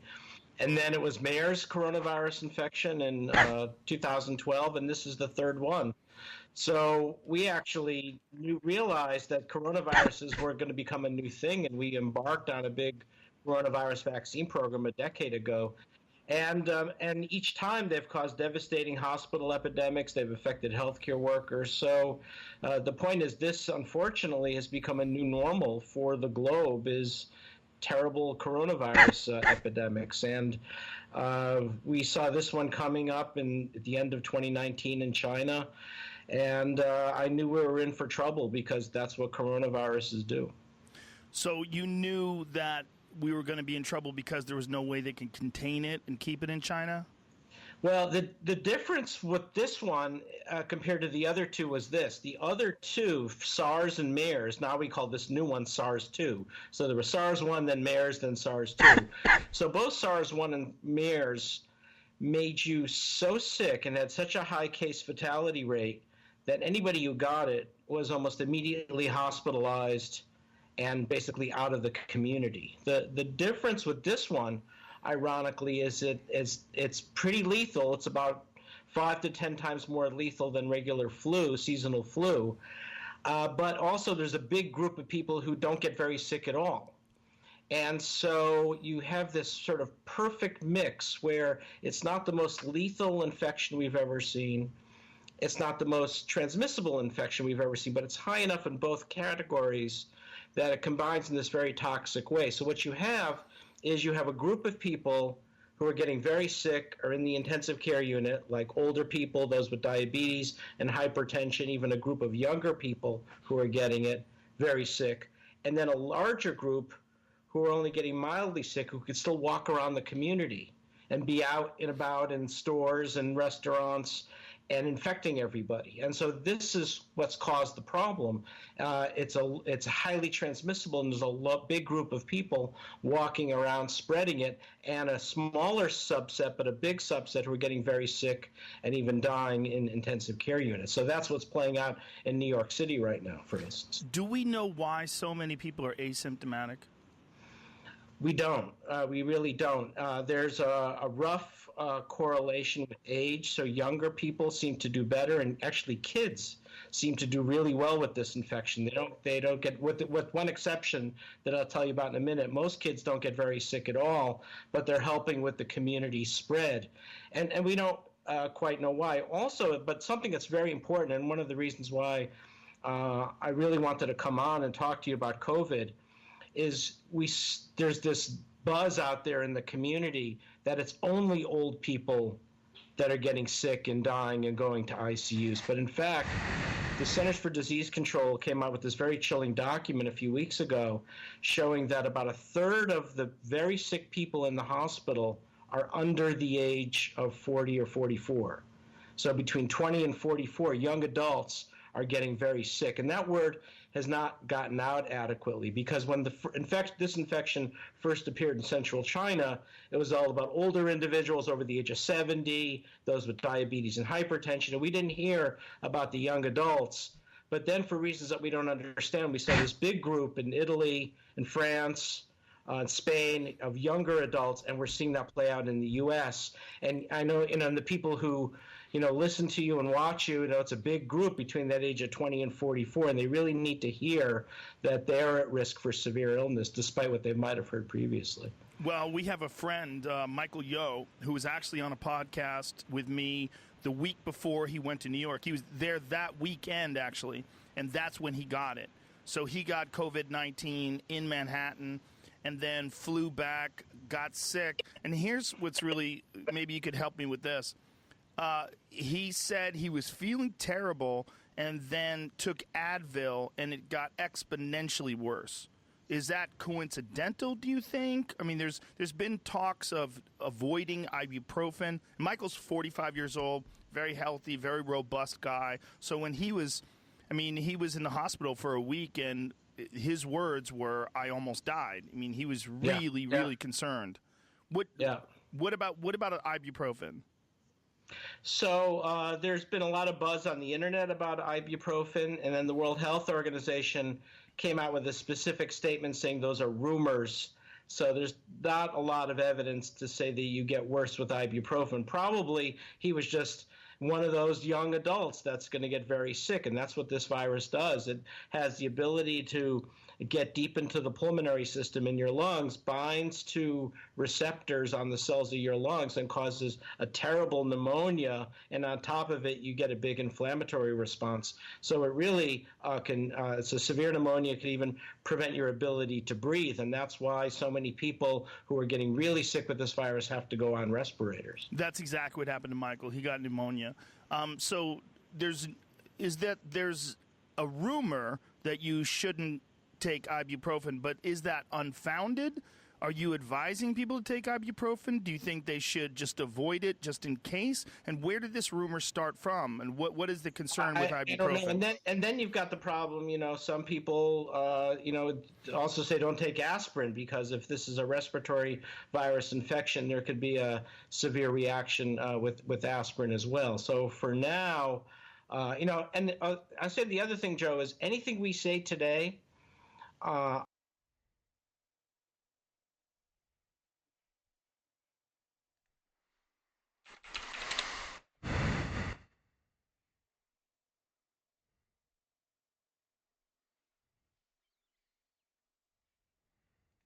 might look like the biggest idiot in the world tomorrow or next week, and that's because this is a brand new virus and we've never seen before, right? So we're on a steep learning curve. So we're learning new things about this virus every day. So that's why, so many things I'm going to say today, if I sound like I'm waffling or hedging, it's because I am.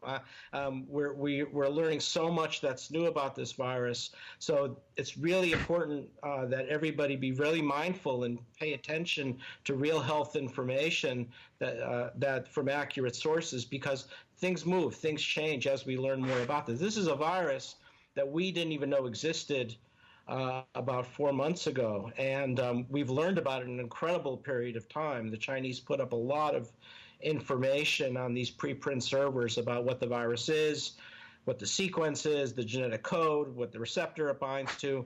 When we had the original SARS, we call this new one SARS-2, the COVID-19. So the disease is called COVID-19. The virus is called SARS-2, SARS coronavirus 2. When we had the original SARS-1, it took us over a year to learn all that information. Now everything's been compressed in a few weeks, so it's really extraordinary. But there's still so much we're learning right now. I'm so glad you brought that up, because that is really important for people to understand, people that maybe haven't looked into the complications that are involved in trying to recognize treatments and cures for a virus, that everyone's learning. Yeah, and also, and everything we have known so far about the virus is what happened in China. And it turns out the Chinese have some genetic differences to Europeans and Americans, and things can change depending on, it's not just the pathogen, it's also what we call the host, the person too. So the fact, that the virus affected young adults in Europe and the U.S. in a way that did not necessarily occur in China is important. And so and then who knows what happens when this virus goes into Latin America or India or sub-Saharan Africa. It may, and it's not because the virus is mutating necessarily, it's just that there's also the host component as well, which is quite important. Well, that's one of the issues that people are having in terms of blood type. There's all this talk of certain blood types may be more susceptible to the virus, particularly blood type A. Yeah, well, actually, this is actually well known in the infectious disease literature. There's a whole. I put one up on Twitter, I think, a week or so ago. There's dozens of different pathogens, both including viruses and bacteria, that behave differently depending on a person's blood type. So, host genetics influences things quite a bit. No question about it. Now, let's talk about Germany, because I found that really fascinating when I was reading on Germany and their low mortality rate. What do you attribute that to? Is that the extraordinary health care they have there, or what is that? Well, let me give you first the opposite side of the coin, and then we'll talk about Germany. Okay. So the opposite side of the coin, what's happening in Italy, in Spain, 10% mortality. So 10% of the people who are being diagnosed with COVID-19 have died, which is higher than just about anywhere else. I think what's happened there is when the health system gets so overwhelmed in other words, if transmission goes on for a long time and you haven't picked it up, and then all of a sudden people start showing up in the ICU, then it's too late. Then you start having massive numbers of people come into the ICU. The hospital can't take care of everybody. They can't intubate everyone. They can't give everyone the highest quality care possible. It's no fault of the doctors and nurses. They're heroes. But the fact that they're completely overwhelmed with patients, that's when mortality starts to really rise. So we saw this in parts of Wuhan, and we saw this in Italy, and that was the big worry about New York, that the same thing would happen to New York, but I'll hold that thought for a second. In Germany, so far, we think it's a combination of that it's been more younger people getting it, and the fact that the hospital system was getting ready, and they've got that infrastructure in place to manage that surge, although they're worried now, too, that it may start going up and overwhelming things. And then you look at, okay, so if that's true, what's the story on the mortality rate in the United States? And interestingly, so far, one of the highest has been New Orleans.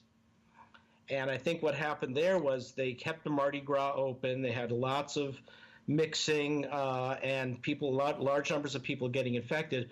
Number one, it overwhelmed the health system, just like in Italy. So in New Orleans right now, the case fatality rate is between 4 and 5. But there's another factor going on in New Orleans, lots of people living in extreme poverty. And poverty is very linked to diabetes and hypertension. And we know diabetes and hypertension is a big risk factor for death. So New Orleans is getting hit twice. One, because the health system's getting overwhelmed. And second, I think you have a lot of African Americans living in poverty with underlying diabetes and hypertension. And that's causing that to skyrocket. So, I was just on the phone today with the leadership of Houston and saying, we have a similar demographic to New Orleans in many ways.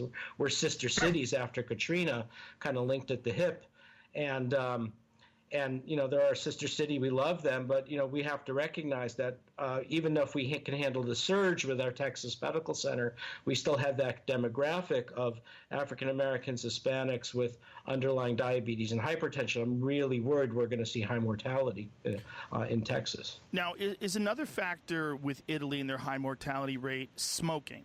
Because when I was in Italy, I was stunned by how many people smoked. Young people, old people. It seemed like a large percentage of the population smoked. Yeah, I'm really glad you brought that up. I should have remembered to say that. So yeah, so for instance, older Chinese men had really high mortality rates. And here's something very interesting: smoking actually upregulates the receptor in the lungs that the virus binds to. So it seems to make more copies of the receptor for the virus to bind to, so that may worsen the disease. So I think you're right. I think smoking is a factor. The one question that we don't know is, what does vaping do? Is vaping also doing that? And could that be linked somehow to all the young adults that we're seeing in the United States who are getting hospitalized? They actually don't have higher mortality, but they're still getting very sick, and their lives are being saved because they're being intubated and put on the vent. But is there a vaping connection? Again, new question. We don't know. It's something that's going to have to be looked at. Boy, there's going to be a lot to unravel when all this is over, and along the way, people are dealing with a lot of misinformation, which is one of many reasons why I'm so thankful for you for coming on the podcast and trying to educate us on this thing. What about? Yeah, that's the reason been going on. In between, I co-lead a team with my 20-year science partner, Dr. Mary Elena Bottazzi. We develop vaccines, including coronavirus vaccines. We're trying to get those out the door in clinical trials. In between, I'm going on Fox News, MSNBC, and CNN. And that's not an easy needle to thread either, going on Fox News, MSNBC, and CNN. That's been really interesting, but I love the opportunity. And I'm doing it because there's a lot of bullshit out there. There's a lot of misinformation, trying to get accurate information and also explaining the science behind it. Because sometimes you hear something that doesn't sound right, and it sometimes takes a couple of minutes to explain that. And those 3 cable news networks have been great about giving me some time to explain the thinking behind it, which they ordinarily wouldn't do. That's great. Now, let's talk about treatments that are being considered. We know that Z-Paks are one of them, and chloroquine. Can you explain that? And what went horribly wrong with the couple that took the wrong kind of chloroquine and it turned out to be koi pond cleaner? Okay, so let me give you the framework for that so it makes some sense. When we talk about all the interventions, you have things that are going to be ready down the line, things that are going to be ready a little closer, and things ready now. So, and then we can talk about one-on-one, and then let me give you the framework, then I'll answer your chloroquine question. So the highest bar there is in terms of financial investment required and time to show safety is a vaccine. So that's what we're doing and other groups are doing. Next tier down, that's going to be a year, 18 months away, according to Dr. Fauci. Could be longer than that. Next tier down are what we call small molecule drugs, new drugs that have never been discovered before. It still takes a while, maybe not as high a bar as vaccine in terms of time. The next tier down is repurposing existing medicines that we already know are relatively safe, and then showing that those drugs also work against the coronavirus, and that's going to be the chloroquine category, and I'll get to your question. And then the nearest ones, the one that we could do now, is what's called this convalescent antibody therapy, which I've been pushing very hard on because I think we can actually have it going right now. So let's do the chloroquine, hydroxychloroquine. This is, and that's one of the repurposed ones. That's not the lowest hanging fruit, but the next lowest hanging fruit. This is a medicine that's used for malaria. It's an anti-malarial drug. It's been around for decades. In fact, the World Health Organization had in the 1960s proposed an elimination strategy for malaria to treat everybody with chloroquine, until we had chloroquine resistance, and that derailed that. But in some parts of the world, it still works as an anti-malarial drug. It's also used as an anti-inflammatory drug for the treatment of lupus and other autoimmune diseases. You can make a bucket of it. It's cheap. We know the safety profile. We know it can cause arrhythmias in some patients and other toxicities, but it generally has a pretty good safety profile. We know that this drug can block the replication of the virus in the test tube, so it inhibits the virus in what we call in vitro in the test tube. Second, we know this drug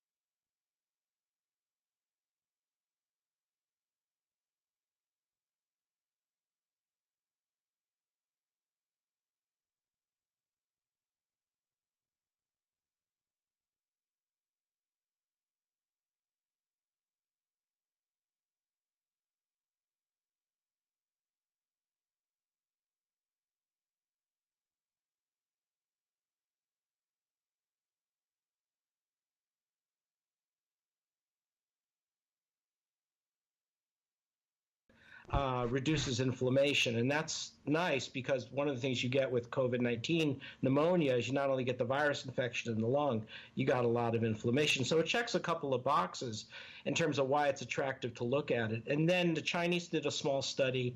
And then a colleague of mine is a fascinating guy. I really appreciate his work as a scientist. He's a very serious scientist in Marseille, in France, named Didier Raoult, and he's, I don't know, must have published at least 2 or 3 dozen papers in the journal that I founded called PLOS, Neglected Tropical Diseases. He's a serious scientist, works on all sorts of intracellular bacteria and that kind of thing, tick-borne diseases. Did a small study showing that it worked in COVID patients. And what he did was he combined hydroxychloroquine with this Z-Pak, the zithromycin drug, and found that there's an effect. The problem was it was a very tiny study, and so people put those 3 things together and all of a sudden said we've got the miracle cure. I'm not sure that's going to turn out to be the case. I mean, we really need to do large studies to show that it really works. And the reason I'm holding back is, nothing to do with Professor Raoult, who's a really important scientist, but it's a small study.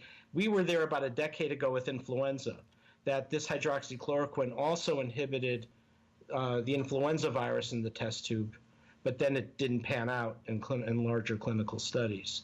So I think we have to be really careful and don't be too quick to say, okay, this is going to be it. We're not even close to that yet, but we'll know in the next few weeks because we're working hard to scale up clinical trials looking at that medicine. Now, in terms of vaccines, but there's something new though that we can do right now. Okay. That I'll talk to you about. So this is something called convalescent antibody therapy, and it's been known for over 100 years. And it was really scaled up during the 1918 influenza pandemic, that terrible pandemic that killed tens of millions of people. It was shown that if you took individuals who had recovered from the disease, who had got infected, they survived, they had antibodies in their blood, you could remove their blood, in some cases give them back their red cells, and take the plasma component and use that as a therapy to treat patients. And in fact, during the 2003 SARS epidemic, the first SARS-1, there's been a number of studies showing that it worked. You could treat patients for it, especially if you gave it early on in the course of the infection. If you waited too long, then it didn't have nearly the same benefit. But if you gave it early on in the course of infection, it could prevent more serious infection and even death.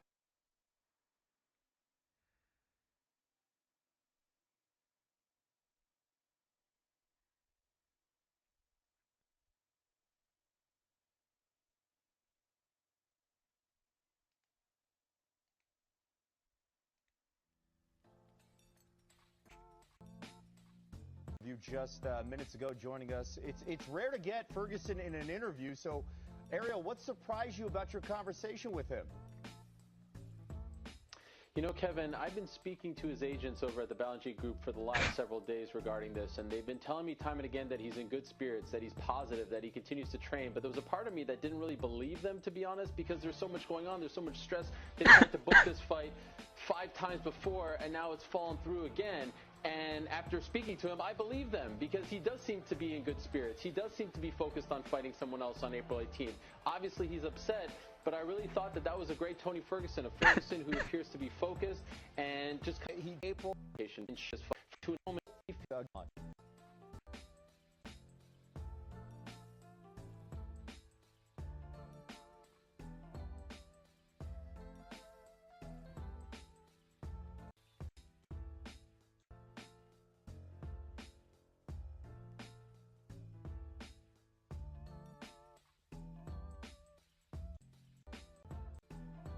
Just don't get the nonsense from Triple Crown himself. He knows that Aldo. They do. They have amazing pies. Careful around your eyes there, Zach. Be careful around your eyes.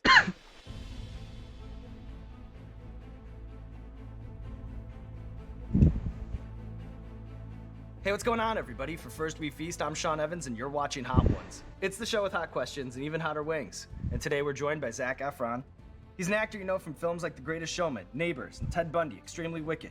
He also has a YouTube channel with a casual 1 million+ subs, as well as a brand new series on the way. It's called Killing Zac Efron, and it's set to hit Quibi this spring. Zac Efron, welcome to the show. Thanks for having me, man. That was awesome. Good intro. I know that you're an adventurous eater. How are you around spicy food? Something happened when I was traveling internationally. I thought I could eat spicy food. I thought I was a healthy spicy food eater, a good one even. But I went somewhere to a couple countries that really put a lot of spice into their food. And learned to respect it. Yeah, I almost died. And then came back, and I have a healthy respect now for sauce.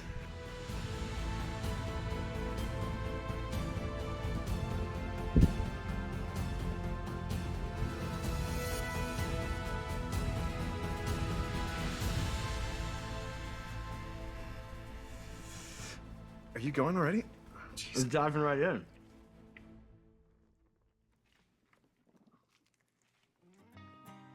It was delicious. Oh, give me a piece of cake.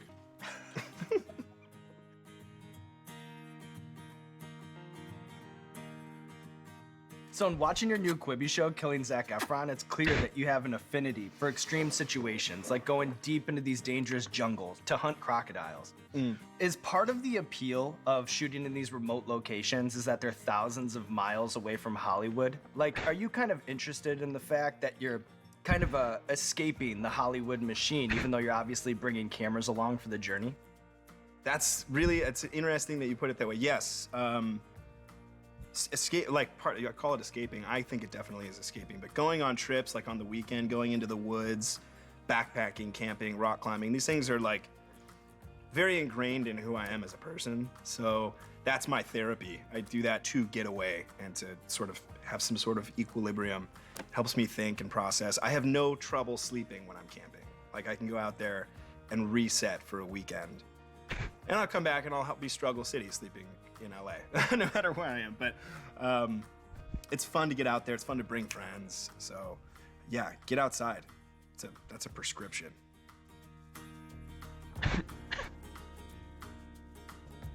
Should we add some? Is that how, do people do that? Or are these all sealed, or is this an aesthetic thing? Well, it's happened once before. Shia LaBeouf came in here, and he actually did Shia did it? Yeah. So play that however you want. Fuck it, let's go. All right. How do you tell? I don't know what that was. How do you tell how hot it's gonna be? By eating it. Okay.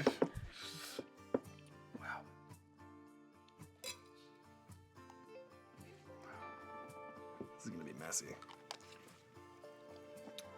Well, at least if I'm trying out the pouring method, it's on the early side of this. Yeah, it's smart.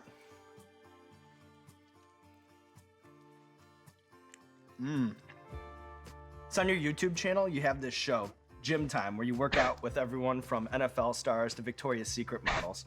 Having stepped into the world of so many different fitness obsessives, is there a kind of training that you respect the most on a sheer grit level?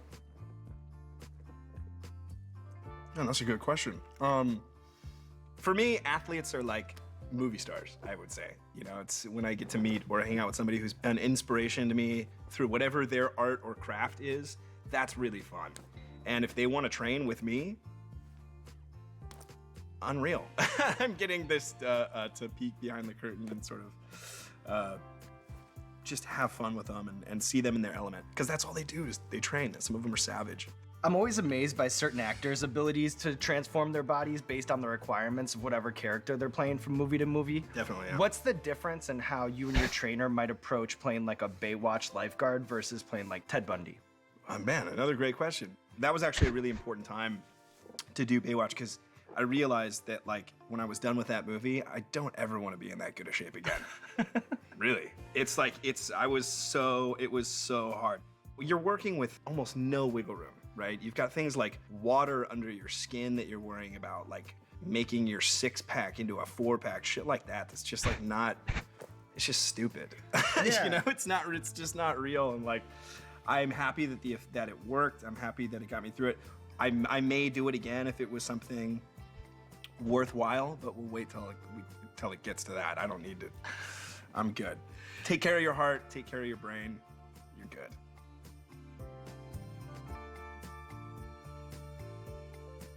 Some water. You want some? Sure. Let me hit that. He's like, yeah, no, I don't want to hit this. How many of these shows have you done? This is, believe it or not, season 11, approaching 200 episodes. Set across from 200 famous people doing this. That's awesome, man. That's so cool. I feel like I knew it was going to be a high number, but 200 just, of course you don't want to pour out any extra sauce.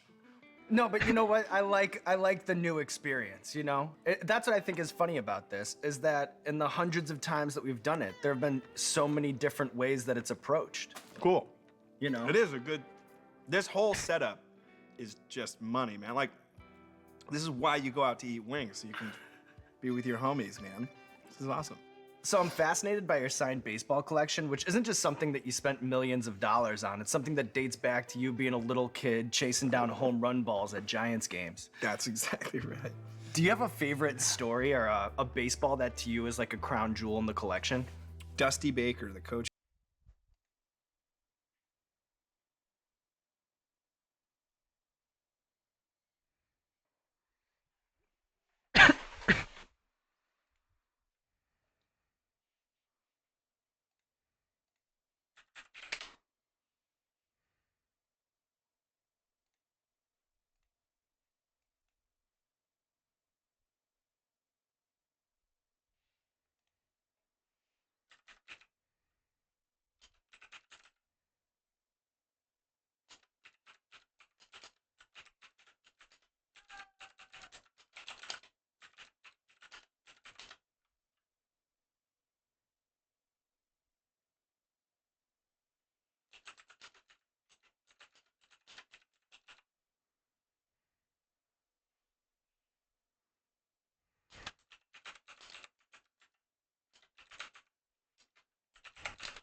coach of the Giants at the time.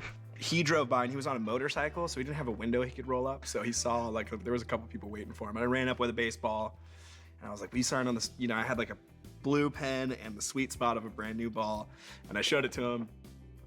And Dusty was like, "Oh, I can't right now. I got to go to church." And that just means usually like I don't have time, right? He's like, "I'll be back in 30 minutes." He left, and I thought I was never gonna see him again. 45 minutes later, the motorcycle came roaring in, and I was like, "No way!" And he literally pointed right at me, and he's like, "Come over here." And I walked over. He's like, "You still got that ball?" And I was like, "Yeah, thank you, sir." And I handed it to him, and he signed it. So that one meant a lot to me, just because Dusty Baker like doubled back from church. Who knows what he did, but it was pretty awesome. It was really cool. And I was like, I had like bleached hair. I was a little kid. Just yeah, awesome. While filming Charlie St. Cloud, did you pick up anything interesting when you were working alongside Atlanta Braves pitching coach Roger McDowell? Oh my gosh, man. Blast from the past. We had to play catch, but I could play catch at that point. I played baseball growing up, so. Which is good, because sometimes in the movies you never know. Like sometimes you're watching. Which is why he was there. Right. So, because there's a couple of those, like, what's the one I'm thinking of? War of the Worlds moments with, like, I don't know if I should say.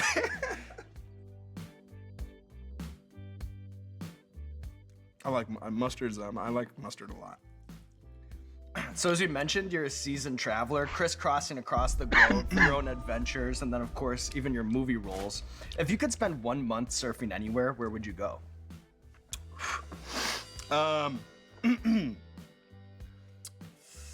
Probably Costa Rica. I think Bali's pretty rad. Bali's awesome right now. Like, I think I just have so many friends in Costa Rica that would be. It just got hot. Do you have a favorite golf course? In Hawaii, there's just insane golf. Last time I went golfing, I went with. I should not touch my eyes, right? Has anyone done that? I would say in about 45% of the episodes. Really? Well, it's hard. No way, man. Oh, geez, I'm so happy I just touched my nose because I could feel it. Yeah, but the eyes, because the water, so you'll think to yourself, "Oh, I just gotta wipe my eye." But then you have sauce, so the cross-pollination there, light your eyeballs on fire. Oh man. I'm ready for the next one. I'm ready for the next one. I said it's Costa Rica. And what was the next one? Favorite golf course? I don't know. There's one in Valencia I used to sneak onto.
Let's go, baby.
Yeah.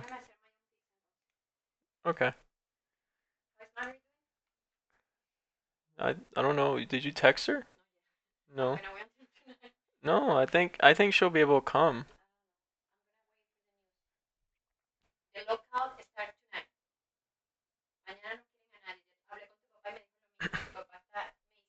I have to work because I'm station worker. But we're not gonna get in trouble if she comes. The problem is driving by. Maybe she can be able to make it here but not get out of my house. I don't think so. Let me double check it. No, we can wait and see how that goes and just rain check for the next weekend. I'll talk to her.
Starting to pick up steam now.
Temporarily stopped evictions, and Arizona's governor announced a $5 million fund to help people who can't pay their rent.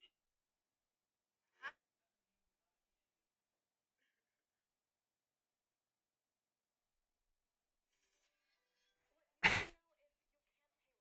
coronavirus aid bill that Congress passed included a 60-day delay in foreclosures for Americans with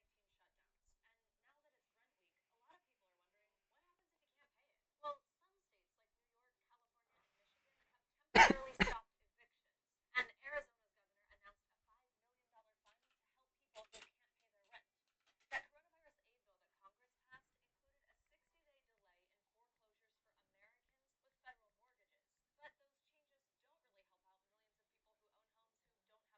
loans. And it doesn't do anything for 40 million renters. So the bottom line is the rules sort of depend on where you live. But some members of Congress are still pushing for a national renters assistance program. Florida and Pennsylvania issued statewide orders requiring people to stay home to slow the spread of the coronavirus. Georgia's governor is expected to sign a similar order today. The University of California temporarily changed some of their admissions requirements, like suspending the standardized testing requirement to help students affected by the pandemic. Federal prisons across the country are going to lock over 140,000 inmates in their cells for 2 weeks after the inmates died at a prison in Louisiana because of COVID-19. And this year's Wimbledon tournament was canceled for the first time since World War II. By now, if you haven't already seen Tiger King on Netflix, you've at least probably heard of it because there is a whole lot going on in that show.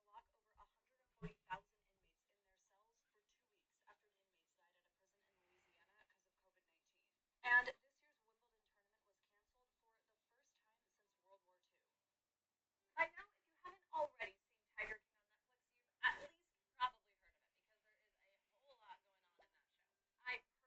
really get the hype, but I promise I'll keep spoilers to a minimum. Basically, this woman, Carol What's up?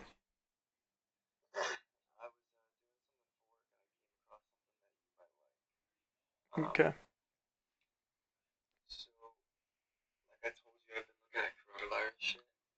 Yeah. You should make your working nut, bro. I can't get this data. I mean, I don't think I can, but you can.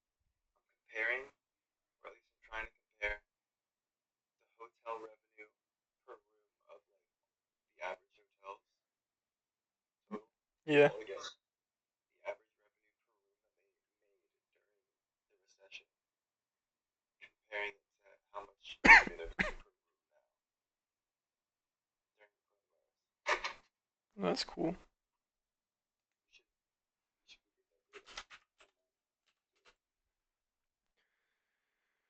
Data.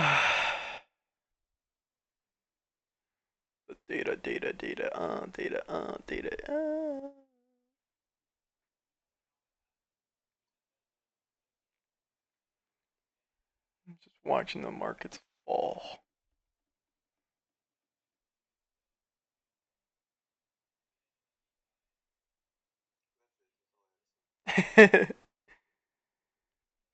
I need a code to. I haven't quoted the last 2 days.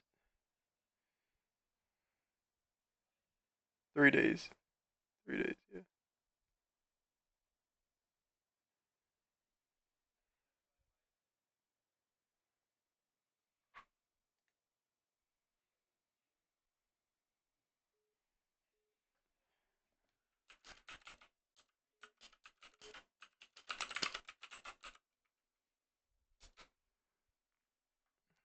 Fuck is calling.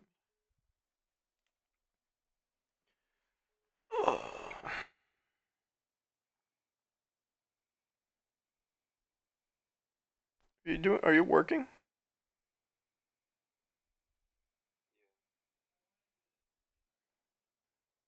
You brought your Astro headphones to listen.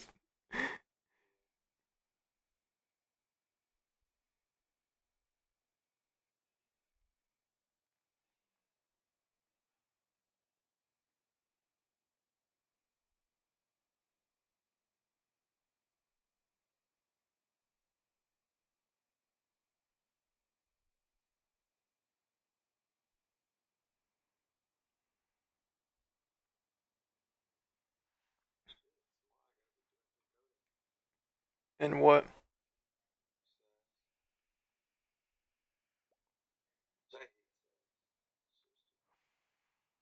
Why? That's stupid. Can you just code in whatever you want and import it? Use R, but he doesn't like it. It's just so annoying, like inputting data on Python or on R. It's so beautiful to do, but on SAS, Oh, you're talking about school.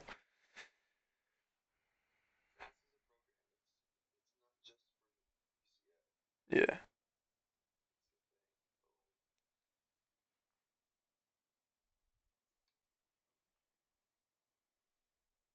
I got one of my first assignments. He gave you two data files, but they both had like the same data but like different variables, and you had to like blend them together. It was so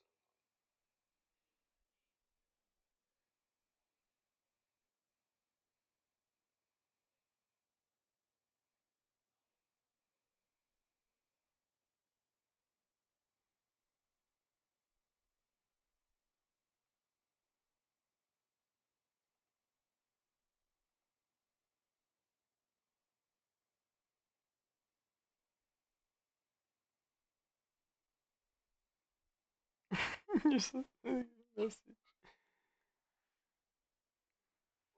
Where you send the simp.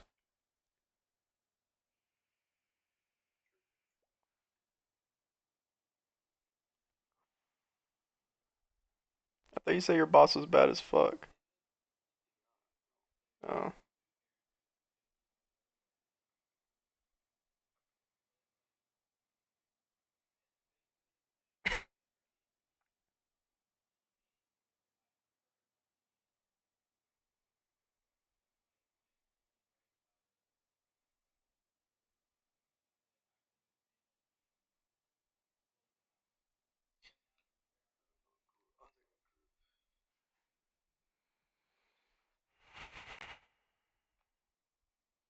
So is this lock, this new news thing that you have to stay, is that a require, like, mandatory, or is it a suggestion like the other one?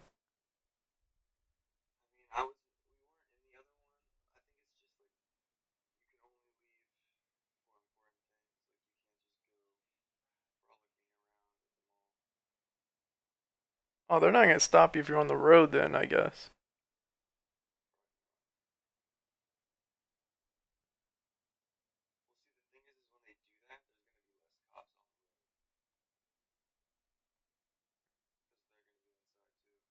Hmm.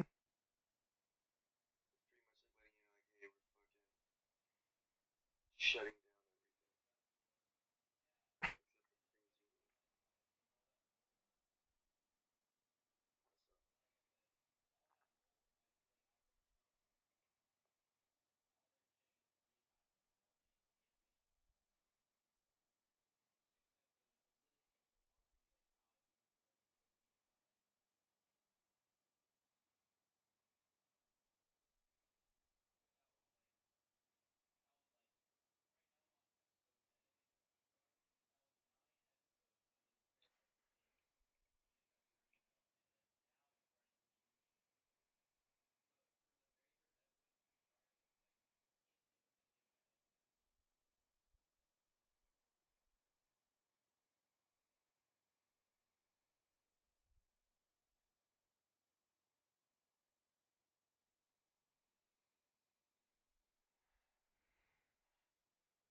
Fall, baby, fall.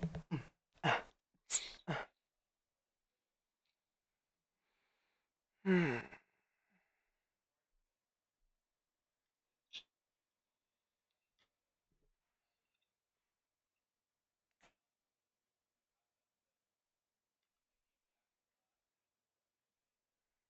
Fuck, this guy's fucking annoying the shit out of me, man.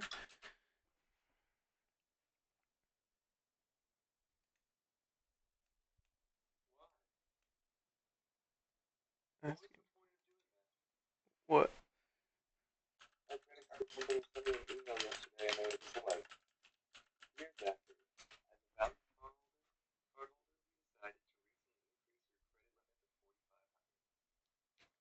That's a lot. 4,500. Yeah, usually that happens with me. If I don't use a credit card for a bit, they raise it to entice me to use it.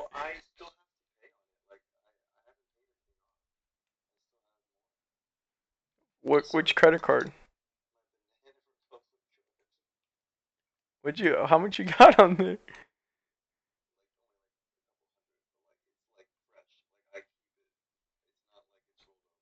Yeah, that's for me too.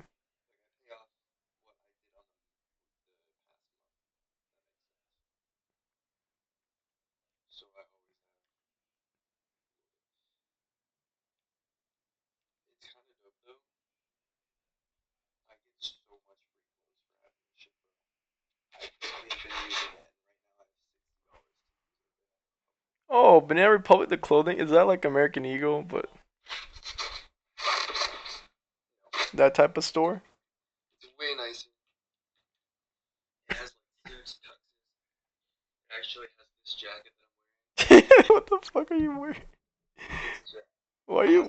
Nice for work. Wait, what do you mean? This is like a $300 jacket. If you were to feel it, you'd be like, okay, shit.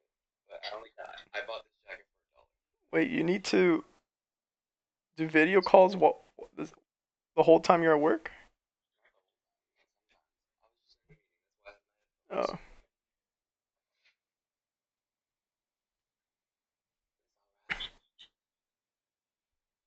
think I'm not working, bro? I literally will sit in my room for 5 hours and just work. Me too. It's just easier in my room because I want to talk to people. I can't be out there. It's weird. But I have learned a method so that if I didn't want it to work, I know what to do. I can just fucking turn on like a 3-hour YouTube video so that my computer never sleeps.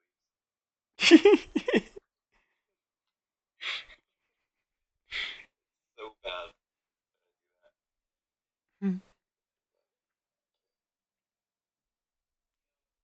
Actually, I need to do it right now. Sorry.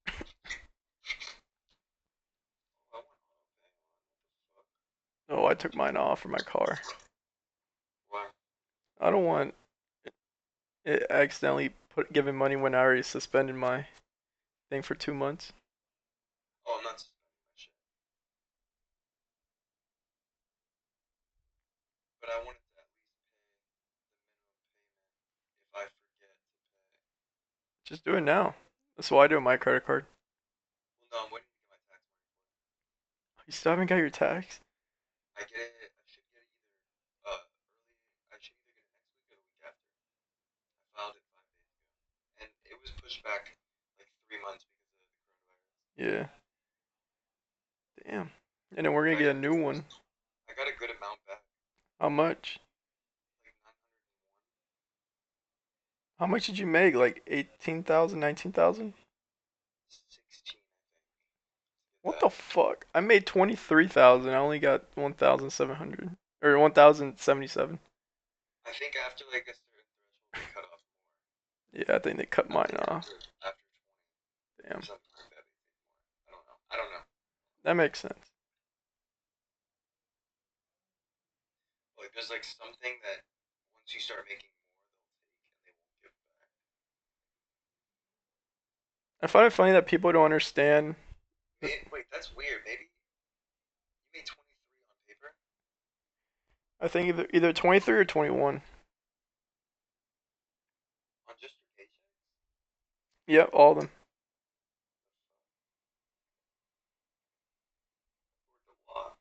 I know. And you get paid more than me, I think. I've been learning Music theory? What is that? like musical ideas that you can incorporate to make it easier for you to create or learn how to play music. Like things like if I were to,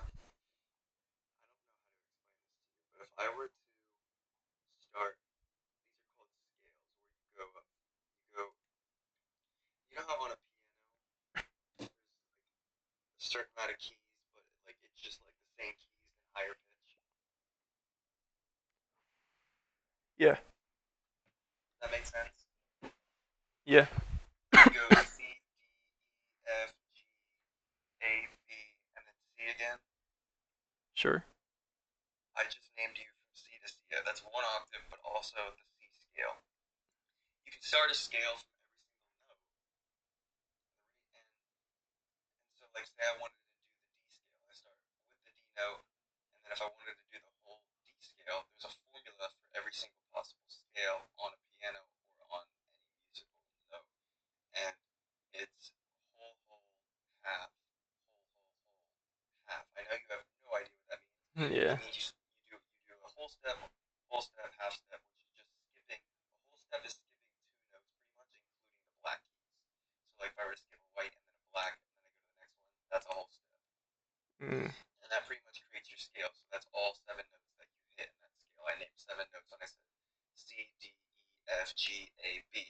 And I'm not going to say C again because it's a repeat. So there's 7 distinct notes. And then each of those distinct notes, 6 of them, not the last one, 6 of them can turn into chords, which you can do by doing another formula. You can just start in any of those notes in that scale and do 1, 2, 3, 4 notes, 1, 2, 3, and those are your three notes for the chord, and that's your major chord. Or if you want to do a minor chord, you can do 1, 2, 3 skip, and then 1, 2, 3, 4 skip, and then now you have your minor chord.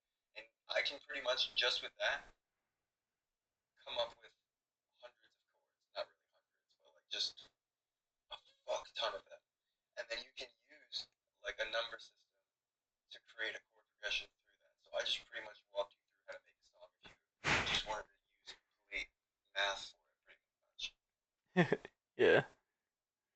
That's music theory. Interesting.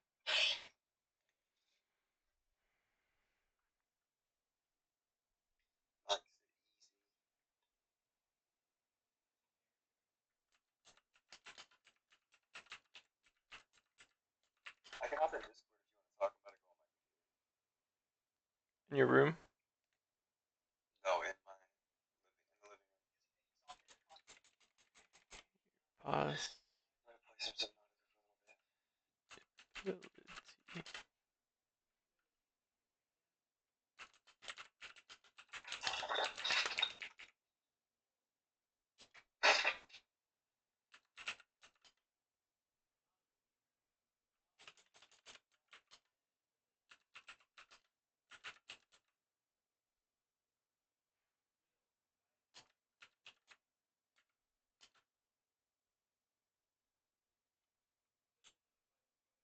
I sold early. That was a nice 8-point move. Yeah, I'm happy with that. 80%.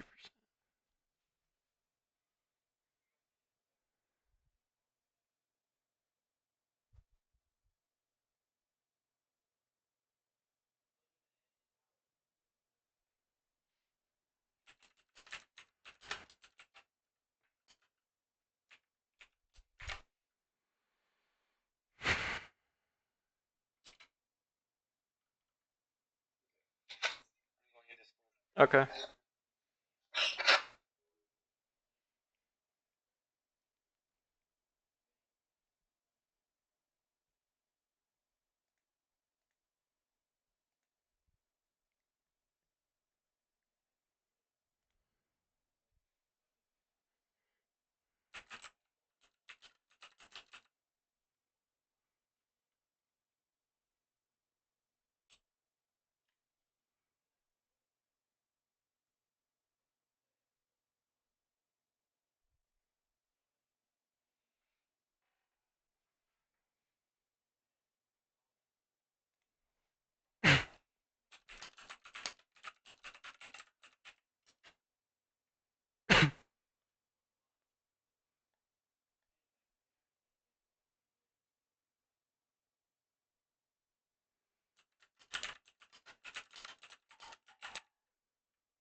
Alright.